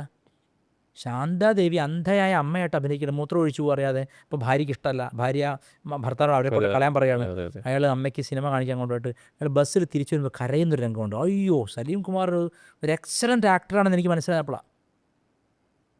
അയ്യോ, ഞെട്ടിപ്പോയി ഞാൻ. അങ്ങനെ ഒരു അയാളെപ്പറ്റി നമുക്ക് അതല്ല ചിന്ത. ഇവിടെ വെറും ഒരു കമീഡിയൻ ആണെന്നല്ലേ ചിന്തിക്കുന്നത്. കമീഡിയൻ മാത്രമല്ല അയാൾ, ഹീസ് എ ഗ്രേറ്റ് ആക്ടർ. ഇപ്പോൾ വയ്യായെന്നാലും അയ്യോ, ആ ശാന്താദേവി, ആ പൂച്ചക്കുട്ടിയും, 2 പേരും ഉപേക്ഷിക്കപ്പെട്ട 2 വീട്ടിൽ നിന്ന് ഒരുമിച്ചിരിക്കുന്നതും അവർ അന്ധയാണെന്ന്. അവരെന്തൊരു ആക്ട്രസ്സാണ് ആ സ്ത്രീ ആ വയസ്സുകാലത്ത്. ആലോചിച്ച് നോക്കൂ. മോഹൻലാൽ ഒപ്പത്തിൽ ചെയ്ത അന്ധൻ ശരിക്കും പറഞ്ഞാൽ ബധിരനാണെന്നേ തോന്നുള്ളൂ. ബധിരന്മാരിങ്ങനെ വട്ടം പിടിക്കുന്നതല്ല മോഹൻലാൽ അന്ധനായിട്ട് അഭിനയിക്കുന്നത് ഒപ്പം സിനിമയിൽ. മോഹൻലാൽ ഈ അടുത്ത കാലത്തുള്ള പല പടങ്ങളിലും ബധിരതയുള്ളവരെയാണ് അഭിനയിക്കുന്നത്. മുഖത്ത് ബധിരൻ്റെ മുഖലക്ഷണം ഉണ്ടല്ലോ ഇങ്ങനെ പക്ഷേ അന്ധനായിട്ട് ശരിക്കും അന്ധയായിട്ട് അഭിനയിച്ച ശരിയായ ആക്ടിങ് ശാന്താദേവിയുടെയാണ്. എൻ്റെ മെയിൻ പണി ഇൻ്റർനാഷണൽ മൂവീസ് കാണുന്നതാണ്. വത്സൻ മേലേപ്പാട്ട് എന്ന് പറയുന്നൊരു വളരെ വലിയ ഫോട്ടോഗ്രാഫറുണ്ട് കോഴിക്കോട്. അയാൾ വളരെ ഫേമസ് ആണ്, ഓൾ ഇന്ത്യ ഫേമസ് ആണ്. അദ്ദേഹം ആണ് എനിക്ക് ആദ്യമായിട്ട് കുറേ CDs ഈ വലിയ വലിയ മൂവീസിൻ്റെ ഒക്കെ തന്ന്. എനിക്കന്ന് സംവിധാനം ഒന്നും ഉണ്ടായിരുന്നു, ഞാൻ പാപ്പരല്ലേ. അങ്ങനെ ഞാൻ ഈ കിം ക്യുരുക്കിൻ്റെ ഫാനായി. കിം ക്യുരുക്ക്, കൊറിയൻ, എന്താ മൂവി, എന്ത് ഡയറക്ടറാണ് അത്, ഒരു ഷോട്ട് വേസ്റ്റ് ഇല്ല. അത് അങ്ങനെ ഒരുപാട് പിന്നെ ശീലമായി. രാത്രികളിൽ ഒരുപാട് സിനിമ കാണുക, ഉച്ചയ്ക്ക് കാണുക, കൊറിയൻ പടങ്ങൾ കാണുക, തമിഴിലെ നല്ല പടങ്ങൾ കാണുക. അപ്പോൾ കടൈശി വ്യവസായി അടുത്ത കാലത്ത് ഇറങ്ങി, എന്തൊരു ഗ്രേറ്റ് മൂവിയാണ്. ഈ കഴിഞ്ഞൊരു 10 കൊല്ലത്തിനിടയ്ക്ക് ഇന്ത്യയിൽ ഇറങ്ങിയ ഏറ്റവും നല്ല മൂവിയാണ് കടൈശി വ്യവസായി. ഒരൊറ്റ ഹീറോ ഇല്ല. ആകെ നമ്മുടെ മറ്റേ ഇയാളാണ്, എന്താണ് പേര്, വിജയ് സേതുപതി. വിജയ് സേതുപതി ഒരു എക്സലൻ്റ് ആക്ടറാണെന്ന് മനസ്സിലാക്കിയ മൂവി അത്. Vijay Sethupathi is an excellent actor, beyond our conceptions about him. കടൈശി വ്യവസായിയിൽ ശരിയായൊരു കർഷകനായ വ്യാസനെയാണ് നായകനായിട്ട് കാണിക്കുന്നത്. ഈ ലോകം അങ്ങനെ കെട്ടുപോയി. അതിലൊരു സീനിൽ ഒരു അവധൂതനെ കാണിക്കുന്നുണ്ട്. എൻ്റെ ചില അനുഭവങ്ങളായിട്ട് ബന്ധപ്പെട്ട അനുഭവമാണത്. കടൈശി വ്യവസായി എന്ന പടം കാണാത്ത ആരെങ്കിലും ഇത് കേൾക്കുന്നുണ്ടെങ്കിൽ ഉടനെ പോയി അത് കാണണം. നമ്മൾ എന്താണ് ശരിക്കും മിസ് ചെയ്യുന്നത്, നമ്മുടെ കൾച്ചറൽ റൂട്ട്സ് എവിടെയാണ്, എല്ലാം അവർ പറയുന്നുണ്ട്. ബ്യൂട്ടിഫുൾ മണികണ്ഠന മൂവിയാണ്. കാക്കാമുട്ടയൊക്കെ എടുത്തില്ലേ, beautifully scripted, beautifully taken movie, superb movie. നമ്മുടെ വലിയ വലിയ ആക്ടേഴ്സിനൊക്കെ പിടിച്ച് കണ്ടിടാൻ തോന്നുന്നു. അതിലേക്ക് വരികയാണ്, ഞാൻ വരികയാണ്. അപ്പോൾ ഈ പറഞ്ഞ പോലെ ചലച്ചിത്രം ഇതെല്ലാം കലർന്നിട്ടുള്ളൊരു ജീവിത രീതിയാണ് എൻ്റേത്. ഞാൻ പറയാൻ കാരണം ഹനുമാൻ ചാലീസ് ചെയ്യുമ്പോൾ ശനിദോഷത്തിൻ്റെ അതാ പറയുന്നത്. അതായത് ശനിദോഷം എങ്ങനെ വന്നു. ഇപ്പോൾ സലീം കുമാറിൻ്റെ പടത്തിൽ ശാന്താദേവിയെ കൊണ്ട് ഉപേക്ഷിക്കുകയാണ്. ഉപേക്ഷിക്കുന്നതോടെ അവൻ്റെ ചാർട്ട് മാറുകയാണ്. എന്താവുകയാണ്, ശനി അവന് എഗൻസ്റ്റ് ആവുകയാണ്. ശനി ക്രുദ്ധനായിട്ട് ഉപദ്രവിക്കും ഇനിയുള്ള ജന്മങ്ങളിലെല്ലാം. അതിന് റിപ്പൻറ്റ് ചെയ്തിട്ട് പരിഹാരം ചെയ്യുന്നത് വരെ. ജ്യോത്സ്യന്മാർ പറയുന്ന പരിഹാരമുണ്ട്, ആ അമ്പലത്തിൽ കൊണ്ട് ഇന്ന ചെയ്യുക, ഈ അമ്പലത്തിൽ കൊണ്ട് ഇന്ന ചെയ്യുക, ഇന്ന ഹോമം ചെയ്യുക. അതൊന്നും ശരിയായ പരിഹാരമല്ല. അതിലൊക്കെ ചില മാറ്റങ്ങൾ വരുമായിരിക്കും. യഥാർത്ഥ പരിഹാരം നിങ്ങളുടെ ബിഹേവിയർ പാറ്റേൺ മാറ്റുന്നുള്ളതാണ്. പ്രായമായ ആളുകളെ ഒരിക്കലും ഉപദ്രവിക്കരുത്. അങ്ങോട്ട് ഉപദ്രവിച്ച ദോഷമായിട്ട് ഭയങ്കരമായിട്ട് വരും. വൃദ്ധന്മാരെ വീട്ടിൽ നിന്ന് പുറത്താക്കുക ഭയങ്കര പാപമാണത്, മഹാപാപം. അവർക്ക് ആഹാരം നിഷേധിക്കുക, അവരെ ഫിസിക്കലി എത്ര വീഡിയോസ് ഇപ്പോൾ വരുന്നു കേരളത്തിൽ, അവർ ടോർച്ചർ ചെയ്യുക. ആ ഒരൊറ്റ കാരണം ഞാൻ തുറന്ന് ഫേസ്ബുക്കിൽ എഴുതിയിരുന്നു. എനിക്ക് കേരളത്തിലെ മുസ്ലിം കമ്മ്യൂണിറ്റിയോട്, കേരളത്തിലെ മാത്രമല്ല ഗ്ലോബലി മുസ്ലിം കമ്മ്യൂണിറ്റിയോട് ഒരു റെസ്പെക്റ്റ് ഉള്ളൊരു കാര്യം ഇതാണ്. അവരവരുടെ ഉമ്മമാരെ നമ്മൾ ഉപേക്ഷിക്കുന്ന പോലെ ഉപേക്ഷിക്കില്ല. പാരൻസിന് ഒരിക്കലും ചെയ്യില്ല. ഹിന്ദുക്കളാണ് ഇതിലേറ്റവും വേസ്റ്റ്. ക്രിസ്ത്യാനികളുണ്ട് സെക്കൻഡ് പ്രൈസ് അവർക്കാണ്. അവർക്ക് ഞാനിപ്പോൾ പറഞ്ഞ പോലെ അവർക്ക് ഈ വൃദ്ധസദനം എന്നുള്ള കോൺസെപ്റ്റേ ഇല്ല. ഇല്ല. എന്തുകൊണ്ടില്ല? അവരുടെ പുസ്തകത്തിൽ ഒരു വാക്യമുണ്ട്, ഉമ്മ എൻ്റെ പാദത്തിന് കീഴാണ് സ്വർഗം എന്നൊക്കെയുള്ളത്. അവരുടെ ടെററിസത്തെയും ജിഹാദിനെയൊക്കെ എന്നോട് എതിർത്ത് വേറെ ആരും കേരളത്തിലില്ല. തുറന്നു പറഞ്ഞാണ്. ആരിഫ് പറയുന്നതിന് തൊട്ട് കുറേ മുമ്പ് പറഞ്ഞ ആളാണ് ഞാൻ. ആദ്യമായിട്ട് ലവ് ജിഹാദിനെതിരെ ജബ്ബാർ മാഷെ വിളിച്ചിട്ട് 8 പരിപാടി നടത്തിയ ആളാണ് ഞാൻ കേരളത്തിൽ. നമ്മുടെ ജബ്ബാർ മാഷില്ലേ, ഇക്തിവാദി, അദ്ദേഹത്തെ കൊണ്ട് ഇസ്ലാമിൻ്റെ എടുത്ത് പറയിപ്പിച്ച ആളാണ് ഞാൻ. ചിലവാക്കിയിട്ട് ഞാൻ നടത്തിയ പരിപാടി കോഴിക്കോട് പ്രസ് ക്ലബ്ബിൽ ഒറ്റയ്ക്ക്. ചിദാനന്ദുരി ഉണ്ടായിരുന്നു, ശ്രീധരൻപിള്ള ഉണ്ടായിരുന്നു, ഒ അബ്ദുള്ള ഉണ്ടായിരുന്നു. ഇവരൊക്കെ വിളിച്ച് ഞാൻ, അബ്ദുറഹ്മാൻ ഉണ്ടായിരുന്നു. ഇസ്ലാമിനെ ഞാൻ വിമർശിച്ചപ്പോൾ ആരും വിമർശിച്ചിട്ടില്ല. പക്ഷെ അവരൊരു ക്വാളിറ്റി പറയണ്ടേ. അവരുടെ പ്രധാനപ്പെട്ട ഒരു ക്വാളിറ്റി, ആ സമൂഹം ഇത്രയും സാമ്പത്തികമായിട്ട് ഉയരുന്നതിന് പ്രധാന കാരണം വീട്ടിലുള്ള വയസ്സായ ആൾക്കാരെ ഉപേക്ഷിക്കുന്ന ഒരു പരിപാടിയില്ല അവർക്ക്. ഹിന്ദുക്കൾക്ക് അതാണ് ഏറ്റവും വലിയ പരിപാടി. അപ്പോൾ ശനി നമ്മൾ അനുകരിക്കുക. ശനിക്ക് ഇപ്പം മുസ്ലിമാണോ അങ്ങനെ നോക്കിയിട്ടല്ലോ, മനുഷ്യനെയാണ് അടി. അതിൽ ഏറ്റവും വലിയ അടി കൊള്ളുന്നത് ഹിന്ദുക്കളാണ്. എന്താ കാരണം? മുതിർന്നവരെ, പ്രായമുള്ളവരെ പീഡിപ്പിക്കുക, അത് ശനി വിരുദ്ധമാണ്. നമുക്ക് ശനി അതിന് നമ്മളെ ഹനുമാൻ ഒരിക്കലും അംഗീകരിക്കാത്ത കാര്യം അത്. 2, കുത്തഴിഞ്ഞ ലൈംഗികത. കുത്തഴിഞ്ഞ ലൈംഗികതയും ശനിയെ എഗൻസ്റ്റ് ആക്കും. തോന്നിയ പോലൊക്കെ ലൈംഗികത ചെയ്യുക, കണ്ടവനെയൊക്കെ പീഡിപ്പിക്കുക.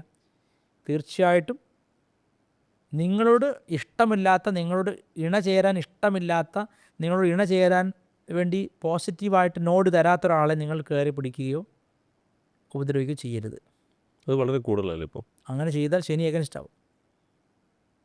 ലൈംഗികത എന്ന് പറഞ്ഞാൽ, ലൈംഗിക സദാചാരം എന്ന് പറഞ്ഞാൽ ഞാൻ എൻ്റെ ഭാര്യയല്ല മറ്റേ ഓർക്കാറ് പോരില്ല എന്ന കള്ളത്തരല്ല ഞാൻ പറഞ്ഞത്. ലൈംഗിക സദാചാരം എന്ന് പറഞ്ഞാൽ നിങ്ങൾ കുത്തഴിഞ്ഞ ലൈംഗിക രീതി, ആരെയും പിടിക്കാം, ആരെയും ഭോഗിക്കാം, ആരോടും കമ്മിറ്റ്മെൻ്റ് ഇല്ല, ഇന്ന് ഇയാൾ മറ്റൊരാൾ ഇയാളെ മറന്നേക്കാം, മറ്റൊരാൾ പിടിക്കാം, ആ രീതി വന്നാൽ ശനി എഗൻസ്റ്റ് ആവും. കുത്തഴിഞ്ഞ ലൈംഗികത, നിങ്ങളുടെ സമ്മതമില്ലാത്ത ആരെയും നിങ്ങൾ സ്പർശിക്കാൻ പാടില്ല. അങ്ങനെ ചെയ്താൽ, സ്പർശിക്കാൻ പാടില്ല എന്ന് വെച്ചാൽ സെക്ഷലി ടച്ച് ചെയ്യാൻ പാടില്ല. അങ്ങനെ ചെയ്താൽ ശനി എഗൻസ്റ്റ് ആവും. ഈ 2 കാര്യം പ്രധാനമായിട്ടും ശനിയെ നിങ്ങൾക്ക് എതിരാക്കുന്നത്. അപ്പോൾ ഈ 2 കാര്യം ചെയ്തുകൊണ്ടിരിക്കുക. അമ്മയെ വൃദ്ധനിലാക്കുക, അച്ഛനെ അടിച്ചു ഓടിക്കുക, പിന്നെ കണ്ട പെണ്ണുങ്ങളെയൊക്കെ കയറി പിടിക്കുക, അല്ലെങ്കിൽ ബലാത്കാരം ചെയ്യുക, അല്ലെങ്കിൽ കമ്മിറ്റ്മെൻ്റ് ഇല്ലാതെ കുറച്ച് കാലം തൻ്റെ കാര്യം നടക്കുന്നവരെ ഒരാൾ സൗഹൃദം കാണിക്കുക, എന്തൊരു വേറെ ആളത്തേക്ക് പോവുക, ടോട്ടൽ അങ്ങനെയൊക്കെ ചെയ്യുന്ന ആൾക്കാരുണ്ടല്ലോ, അവരെ ശനി പിടിക്കും, സംശയമില്ലാതെ പിടിക്കും. ഹനുമാൻ ചാലീസ ഞാൻ ചെയ്യുന്നുണ്ട്, എന്നാൽ ഞാൻ അച്ഛനമ്മമാരെ അടിച്ച് പുറത്താക്കിയ ആളാണ്. ഹനുമാൻ കേക്ക് പോലുമില്ല. നിങ്ങൾ ചാലീസയും വേണ്ട, തേങ്ങയും വേണ്ടെന്ന് പറയും. കാരണം സ്വാമിക്ക് വേണ്ടത് സദാചാരനിഷ്ഠമായൊരു ജീവിതവും കൂടിയാണ്. ഇത് 2 ചേർന്നാലേ രക്ഷയുണ്ടാവുള്ളൂ. അല്ലാണ്ട് ഞാൻ എൻ്റെ തോന്നിയ പോലെ ജീവിക്കും. ഇന്ന് ഒരാളോട് ലൈംഗികത ഇഷ്ടപ്പെട്ടു, നാളെ വേറെ ആളത്ത് പോയി. ഈ കമ്മിറ്റ്മെൻ്റ് ഇല്ലാതെ ചലിച്ചുകൊണ്ടിരിക്കുന്നവരെ ശനി പിടിക്കും. കമ്മിറ്റഡ് ആയിരിക്കണം നിങ്ങൾ ആരോടാണെങ്കിലും, 100% ട്രൂ ആയിരിക്കണം. അങ്ങനെ സെക്ഷുവാലിറ്റി എന്ന് പറഞ്ഞാൽ എന്താണ്? ബേസിക് ഫോഴ്സ് എക്സ്ചേഞ്ച് ചെയ്യാണ്. പ്രാണോർജ്ജം എക്സ്ചേഞ്ച് ചെയ്യലാണ് സെക്ഷുവാലിറ്റി. സെക്ഷുവാലിറ്റി എന്ന് പറയുന്നത് it's not a hand free masturbation. Hands free masturbation അല്ല sexuality. Sexuality means you are exchanging your karma with the other person. It is equivalent to marriage. So the commitment is a must. അപ്പോൾ commitment ഇല്ലാതെയുള്ള sexuality തീർച്ചയായിട്ടും ശനിയെ പ്രകോപിപ്പിക്കും. ഇതൊക്കെ ചെയ്തുകൊണ്ട് ഞാൻ ഹനുമാൻ ചാലിസ ചൊല്ലുന്നു പറഞ്ഞാൽ അത് അംഗീകരിക്കില്ല. അപ്പോൾ ബ്രഹ്മചര്യൻ അവിടെ ഉദ്ദേശിച്ചത് എന്താണ്? നിയന്ത്രിതമായ ലൈംഗികതയാണ്. കമ്മിറ്റഡ് ആയിട്ടുള്ള സ്നേഹമുള്ള ഒരു ജീവിതമാണ്. അച്ഛനോടും അമ്മയോടും ലൈംഗിക പങ്കാളിയോടും, അതാണാലും പെണ്ണാലും നിങ്ങളുടെ ഇഷ്ടം. പക്ഷേ it should be very committed. അത് വളരെ ഡീപ്പായിരിക്കണം. ആരെയും പറ്റിക്കരുത് സെക്ഷൻ്റെ പേരിൽ. അങ്ങനെ ഒരുപാട് നടക്കുന്നില്ലേ, അങ്ങനെ നടക്കുന്നത്. അപ്പോൾ ഇത്തരത്തിൽ ഫ്രോഡ് പരിപാടിയൊക്കെ ചെയ്താൽ ഹനുമാൻ ചാലീസ 11 1,00,000 ചൊല്ലിയാലും കാര്യമില്ല, സ്വാമി എഗൻസ്റ്റ് ആവുകയുള്ളൂ. അപ്പോൾ ഇപ്പോൾ ഹനുമാൻ മാത്രമൊന്നുമല്ല ശനിയുടെ ദേവത. ശനിയുടെ പ്രധാന ദേവത കാലഭൈരവനാണ്, ശിവൻ്റെ അംശം. കാലഭൈരവൻ, ഹനുമാൻ, ശാസ്താവ് അയ്യപ്പൻ, അതുപോലെ കാളി, ഭദ്രകാളി, ശിവൻ്റെ മക്കൾ മഹാത്മ്യം. 4 മക്കളും ശനി, രാഹു, കേതു ഇതിനൊക്കെ ഡിഫൈൻ ചെയ്യുന്ന ശക്തികളാണ്. അപ്പോൾ ഒരാൾ ഹനുമാൻ ചാലിസ ചെയ്യുകയും അയാൾക്ക് സദാചാരനിഷ്ഠമായി, സദാചാരം എന്ന് പറഞ്ഞാൽ പുറമേ ഉള്ളതല്ല കേട്ടോ, നിങ്ങൾക്ക് നിങ്ങളുള്ള ട്രൂത്ത്ഫുൾനെസ്സാണ് പറയുന്നത്. നാട്ടുകാർ നിങ്ങളെപ്പറ്റി ചിന്തിക്കുന്നത് വേറെ വിഷയമാണ്. നിങ്ങൾ സ്വയം കമ്മിറ്റഡ് ആയിട്ടുള്ള സെക്ഷുവാലിറ്റി ചെയ്യുക. ഒരാൾ നിങ്ങൾ സെക്ഷുവലായിട്ട് അടുക്കുന്നുണ്ടെങ്കിൽ you should be committed to him or her. അവനോടോ അവളോടോ നിങ്ങൾ കമ്മിറ്റഡ് ആയിരിക്കണം. ഇവിടെ ഒന്ന് പിടിച്ച് അവിടെ വേറൊരു വള്ളി പിടിച്ച് ഇത് വിട്ട് അതിൽ പിടിച്ച് ചാടി കുരങ്ങ് പരിപാടി പോരില്ല അവിടെ. ആ പാടില്ല. 2 അച്ഛനമ്മമാരോടുള്ള ബഹുമാനം, പെരുമാറ്റം, മുത്തശ്ശിയോട് ഇതൊക്കെ ശ്രദ്ധിക്കണം. എല്ലാവരോടും പറഞ്ഞു കൊടുക്കുന്ന കാര്യം അത്. ഇത്തരം ജീവിതത്തെയാണ് ഇവിടെ ബ്രഹ്മചര്യം ഉദ്ദേശിക്കുന്നത്, അല്ലാതെ സെക്സ് ചെയ്യാതിരിക്കുക എന്നുള്ളതല്ല. അങ്ങനെ ചെയ്യുകയും നിങ്ങൾ സദാചാരപൂർണ്ണമായിട്ട് സ്വാമിയെ ഭജിക്കുകയും ചെയ്താൽ തീർച്ചയായിട്ടും ശനിയിൽ തലയിൽ തേങ്ങ വീണ് ചാവേണ്ട ആൾ മച്ചിങ്ങ വീണ്ട് ഇത്തിരി വേദനെടുത്ത് രക്ഷപ്പെട്ടോളൂ. എന്തായാലും ശനി കുറച്ചെങ്കിലും അടിക്കാതിരിക്കില്ല. ശനി എന്ന ഗ്രഹത്തിൻ്റെ പ്രത്യേകത അത് ഈശ്വരസ്ഥാനമുള്ള ഗ്രഹമാണ്, ഒരേ ഒരു ഗ്രഹം, Shaneeswaran. The only planet which has A lordship, അതായത് പ്രഭുത്വമുള്ള ഒരു ദേവതയാണ്. ശിവനെ പോലെ തന്നെ കാണും അതിനെ. ശനി എന്നൊന്നും പറയാൻ പാടില്ല അല്ലേ, പല ആൾക്കാരും ശനീശ്വരനാണ്. ശനീശ്വരൻ എന്തുകൊണ്ടാണ് ശനീശ്വരനാവുന്നത്? അവന് കംപ്ലീറ്റ് കൺട്രോളാണ് ഒരു മനുഷ്യൻ്റെ മുകളിൽ, ഒരു ജീവൻ്റെ. ഇപ്പം നരേന്ദ്രമോദി പ്രധാനമന്ത്രിയായത് ശനിയുടെ ഉച്ചത്തിലാണ്. ശനി പ്രധാനമന്ത്രിയാക്കും, ഭിക്ഷക്കാരനുമാക്കും. ശനി അനുഗ്രഹിച്ചാൽ നരേന്ദ്രമോദി, ശനി പഴച്ചാൽ ജയിലില്ല. ആളെയൊന്നും ഞാൻ പറഞ്ഞില്ല. ശനി പഴച്ചാൽ ജയിലിൽ പോകും. ഇരുമ്പ് കാരാഗ്രഹത്ത് കിടക്കേണ്ടി വരും, അതായത് ഇരുമ്പ്. ശനി ഇരുമ്പാണ്. ശനി റെപ്രസെൻ്റ് ലോഹം ഇരുമ്പാണ്. കാരാഗ്രഹത്ത് കിടക്കുക, ഇരുമ്പഴിക്കുള്ളിൽ കിടക്കുക, അത് ശനിയുടെ ശിക്ഷയാണ്. നീതിയാണ് ശനി, ജസ്റ്റിസ്. മിക്ക ഹൈക്കോർട്ട്, സുപ്രീം കോടതി ജഡ്ജസൊക്കെ ശനിയുടെ പ്രഭാവമുള്ളവരാണ്. അപ്പോൾ അവരാ നീതി നടത്തുന്നത്. ശനി ഒരാളെ പിടിച്ചോ എന്ന് അറിയണമെങ്കിൽ അധികമൊന്നും വേണ്ട, അയാളെ കാലിലേക്ക് നോക്കിയാൽ പാദം വൃത്തിയാണെങ്കിൽ ശനി ഓക്കെയാണ്. പാദം വൃത്തിയുടെ താനേ ആവും, അപ്പോൾ ശനി അത്ര ഓക്കെ അല്ല. പാദം ശനിയുടെ അവയവമാണ്. ഇങ്ങനെ ഒരുപാട് സൂക്ഷ്മമുണ്ട്. പറഞ്ഞതിൻ്റെ അർത്ഥം ഹനുമാൻ ചാലീസ കറക്റ്റായിട്ട് ഇതേപോലെ ജപിച്ചാൽ നല്ല പ്രൊട്ടക്ഷൻ കിട്ടും. ഈസിയായിട്ട് ജപിക്കാവുന്നതാണ്, മന്ത്രദീക്ഷ വാങ്ങേണ്ട കാര്യമില്ല. ഹനുമാൻ ചാലീസ വളരെ വൃത്തിയായി കുളിച്ചൊരു നേരം ചൊല്ലിയാൽ വലിയ തോതിൽ ഒരു പ്രൊട്ടക്റ്റീവ് ഗാർഡ്, ഒരു എന്താ പറയുക, ഒരു കവചം സൃഷ്ടിക്കപ്പെടും.